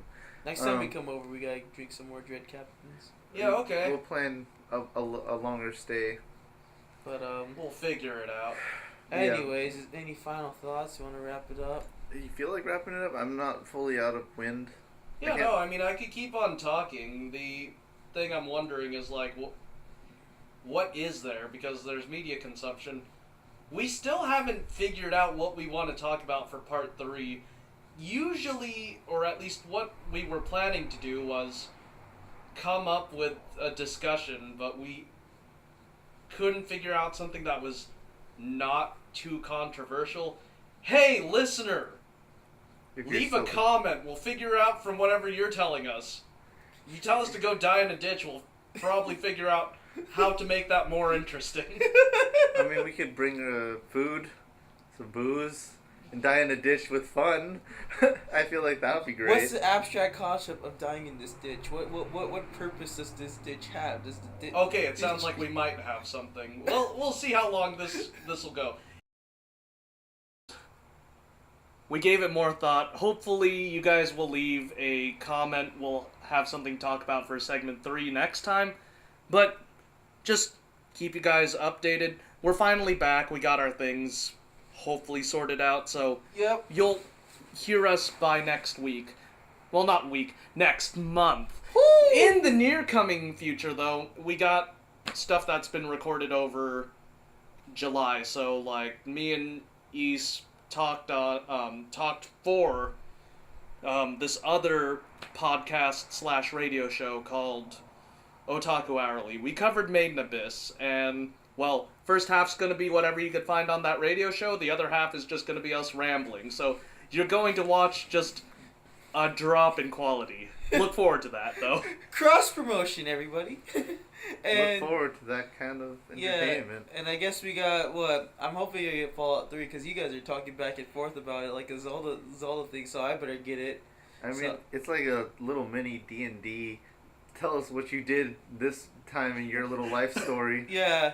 So, You know it's going to be bad if our media consumption segment is going to be nothing but Fallout adventures. Yeah. Also, Hey, we're going to stick to that, like, how things happen, media consumption, then abstract. Yeah, yeah. Yeah. Oh, okay. I thought And that was then just I'm for just this saying show. that if abstract at the end doesn't actually pan out because either we couldn't think of something to say or the listener doesn't leave a comment, then why don't we talk about our Fallout adventures? I feel like that's fun because like, That would be fun for a segment 3. Yeah. and especially if we keep playing the game up to Fallout 76 that's coming out. I feel like I'd like to get that one maybe. Yeah, no, that sounds like some hype, some Fallout hype. Yeah, expect some more stuff in the future from us. We'll try to be more active, guys. Yeah, especially with the Crony Expo coming. I'm not gonna report anything. I'm just gonna tell you my experience there. See if AT&T throws me out up under the bus, guys. I mean, that's probably the most exciting thing happening between your guys' lives because I gotta figure out where my job is coming from next time. And will I survive the glorified SAT known as the GRE? Oh, the reality is hit us hard. I mean, if we want to go back to reality land, I gotta go to graduate school at some point. Cool. Cool. Or I get to work on a boat for the rest of my life. cool. Is that equally cool? I hope. Oh, okay. Catalina Express is nice, so you just travel between here and the island Incredibly short cruise. of an hour. Tell everyone not to jump off and safety first. And like, ooh, look, a sea lion. Let's stop and look at it. Tell you all about it. I don't know what they'll make me do. It'll be like the Jungle Cruise. I heard it's just really chill. So Seems like I'm a chill looking for. Joe. Sorry. I mean, if we're talking abstract, is the future an abstract thing? I mean, yeah, we could cover the future. I personally don't think it exists until it happens. Yeah, that's. But that's I mean, something to argue about in itself. I mean, you could prepare for the future, expecting things of all different things. So you're telling us to prepare for the future so that we can talk about the future as an abstract concept in the future. Future! I Future! did it. I made him say it. There we go. I Future! feel like that's about Oh, future! Oh, future! Oh, crap! I mean, working Future! after coming out of college, since we're all out of college now. I mean, that might even be a nice third Future! segment. Like, now that we're out of college, what's the actual reality of getting a job and? I actually thought that's just going to be what our Life story. our recent events are. Okay, then we leave it for I was that. at a job interview and this happened. Did you get it? Nope. Like always. Yep. Anyways, listener, Donnie K, would you like to say the final goodbyes? I think that's a good idea. I mean, yeah, we've covered hopefully what you can look forward to and possibilities of what we might be doing. Nothing set in stone, as we just said. The future doesn't exist, but we'll see you till next time. Until then, well, yeah. Have a good night. See you Later. guys. It's Bye. been Shreddie Eddie. It's been a pleasure telling you all about my Japan stories while drunk. Do I really need to say like, favorite, subscribe? Why would you do that? I know, right? Like, you heathens. Like, who are you people? Yeah.